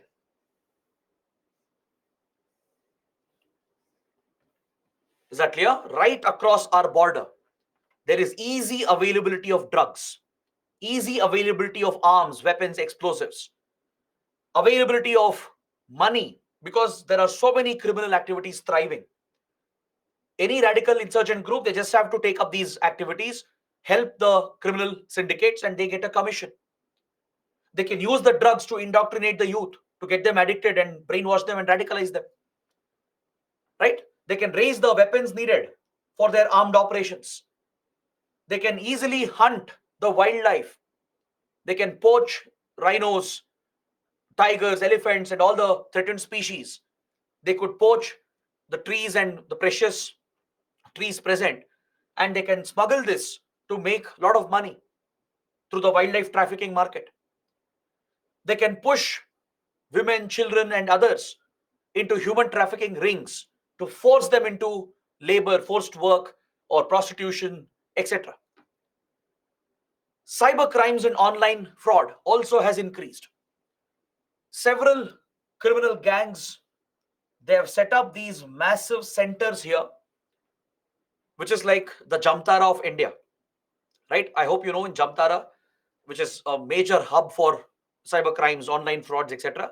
Similarly, there exists a massive base here in Myanmar, parts of Thailand, and Laos in the Golden Triangle. So, when so many illicit, illegal activities are flourishing, money laundering will also be flourishing here. There will be a free flow of money, massive amounts of money. This would be a multi-billion-dollar industry, right? So, terrorists and insurgents who are involved with them, they will easily raise funds. They will enable these criminal activities, take part in them, and easily raise funds for their operations, for their activities. So this is the deadly combination that exists in Northeast India and around Northeast India. All right. So please be prepared for a question here. UPSC can ask you, why do you think Northeast India is so vulnerable to insurgency?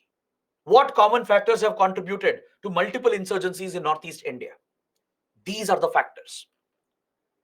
The landlocked nature, the lack of development, the cultural disconnect with India, the ethnic nature of the society, the intertribal rivalries, fear of outsiders, right? Resistance against merger with India, resistance against government laws and policies, presence of international borders, hostile neighbors, the state support they have given to terrorism, and the proximity to Golden Triangle, right? Where organized crime, money laundering is flourishing, which enables terrorism and terrorist financing.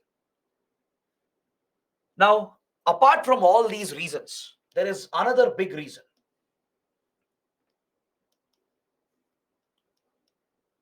Post-independence, post-1947, people of Northeast India, several tribes here, several ethnic groups here, they feel that they have been neglected. There is a sense of neglect, a sense of alienation.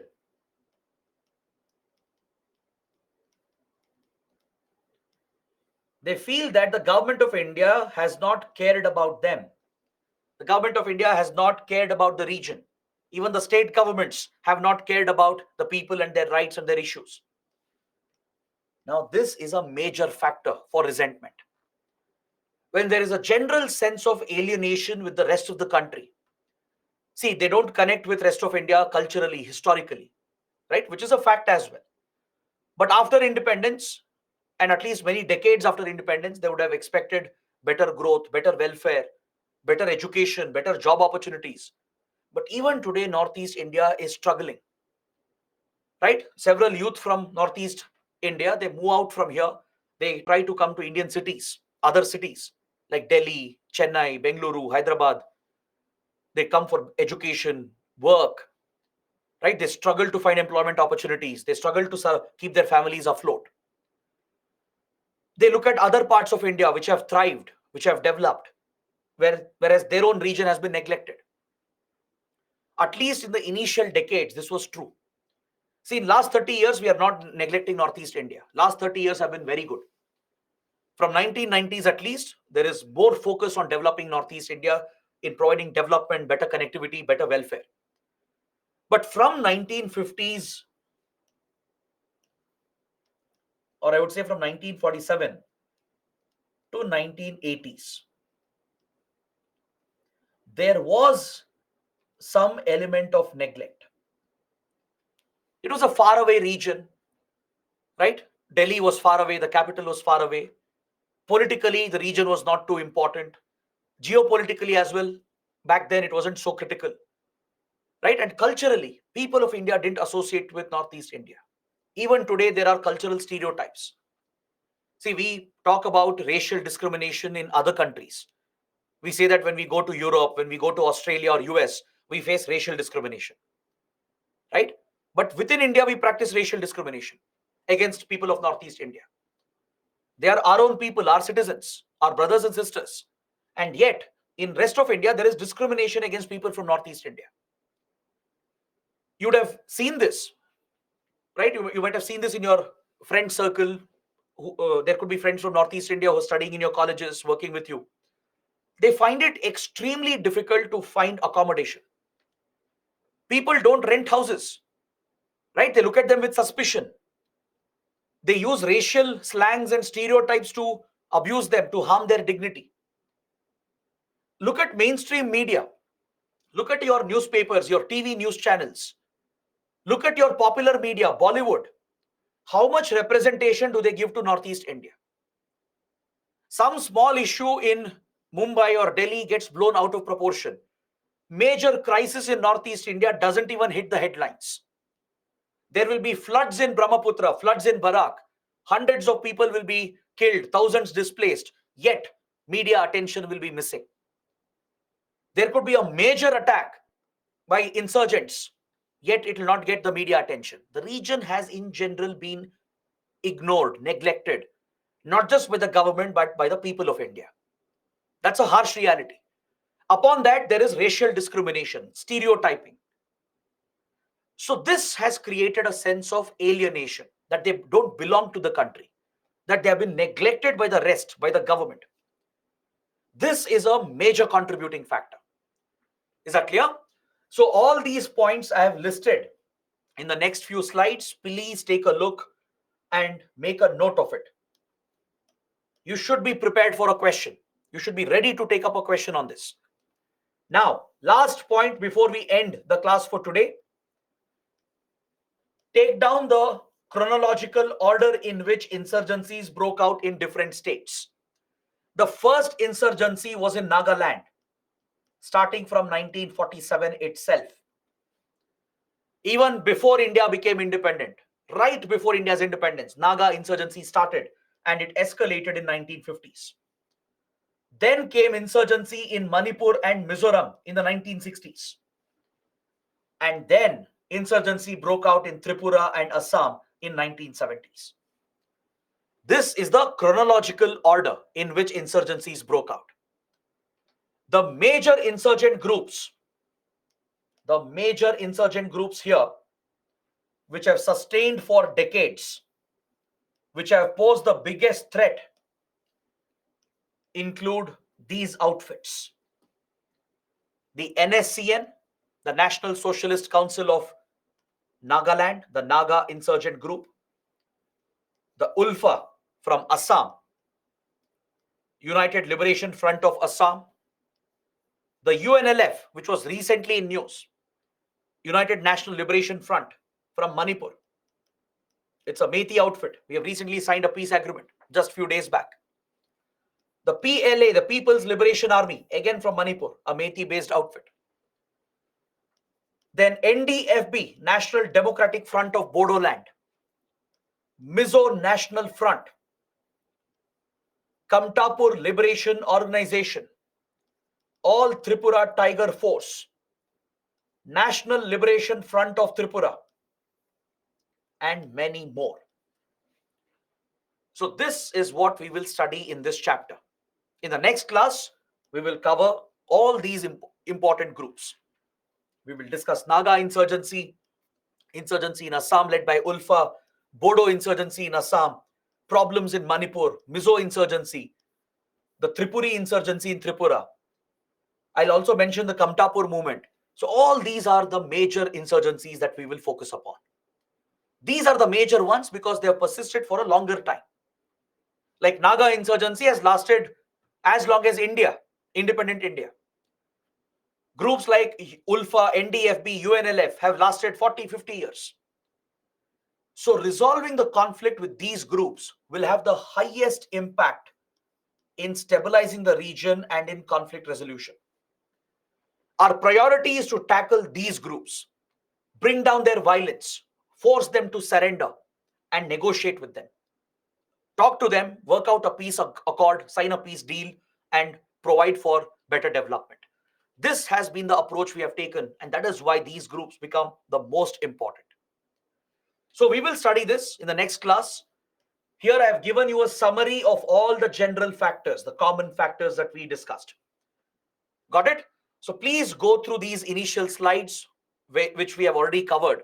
The points are provided in detail. Make a notes out of it. Make a ready answer as well. So let's stop the discussion here. Tomorrow we'll resume the session. We'll start with Naga insurgency. We'll go state by state. Got it? Now I'll look at some questions and doubts, and then we can close the session. It's more than enough for today. We have covered a lot of important topics. Let me check if there are any questions.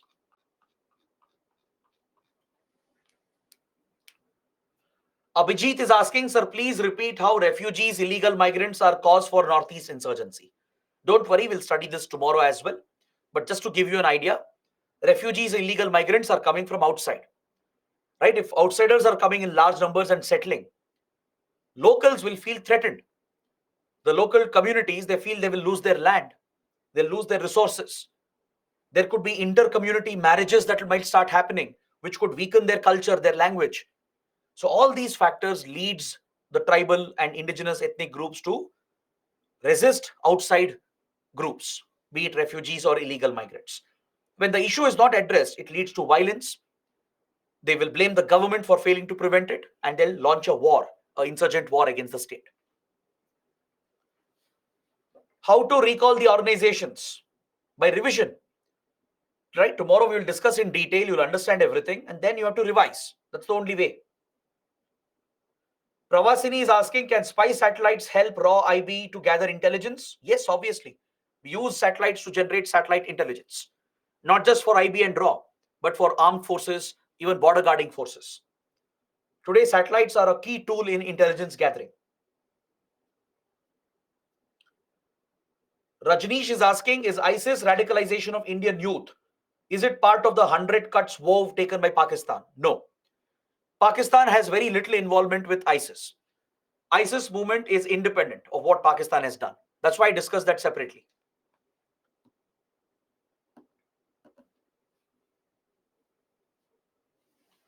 Shubhangani is asking, by signing peace accord, can we stop insurgency? Yes, absolutely. We have. We have successfully ended insurgency by signing peace accords. We'll discuss again tomorrow.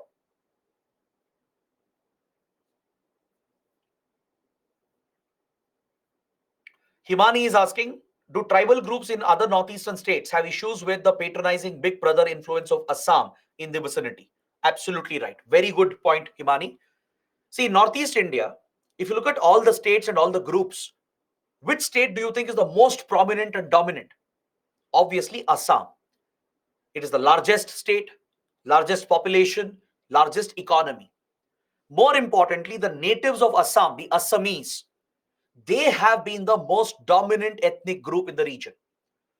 So other states and other tribes and ethnic groups, they have resentment against Assam and Assamese. This also has contributed to differences. Like Mizos, Nagas, Bodos, they had issues with Assamese, with the state of Assam. That played a big role. Assam is seen as a dominant big brother. Because don't forget, in this region, right, many of the states didn't exist after independence. Like, for example, Mizoram. Mizoram was a district in Assam. Nagaland was not a separate state. Nagaland was part of Assam itself. The whole region towards Arunachal Pradesh was Northeast Frontier Agency. And this was the Assam province, tracing back its origin to the Ahom kingdom. The Ahom kingdom in medieval times was a dominant kingdom here. So many other groups and tribes have issues with the Assamese. So that also has played a role in triggering tensions and rivalries between groups. Sir, even Central Asian countries are landlocked. Why haven't they faced insurgency? See, just because a region is landlocked doesn't mean they will face insurgency. right? That is one of the contributing factors. But moreover, Central Asia also is affected by radicalism. Kazakhstan, Kyrgyzstan, Tajikistan, even they have a presence of radical outfits. Rahul is asking about, sir, in July 23, Manipur, Mizoram, two states in Northeast India which share borders with Myanmar, they had different views on refugees. Yes, I'll come to this point. Don't worry. Just hold on. I will discuss this tomorrow. We'll discuss Manipur ethnic violence and what's happening in Manipur and Mizoram and how it's connected to Myanmar. I will explain this tomorrow. All right. So, guys, that's enough for today. Let's end the class. We'll meet again tomorrow. We'll try to finish this important module on Northeast insurgency. I hope it was another interesting session. I hope you guys have liked it. Do let me know in the comments, and I'll see you tomorrow. Till then, take care. Have a good day.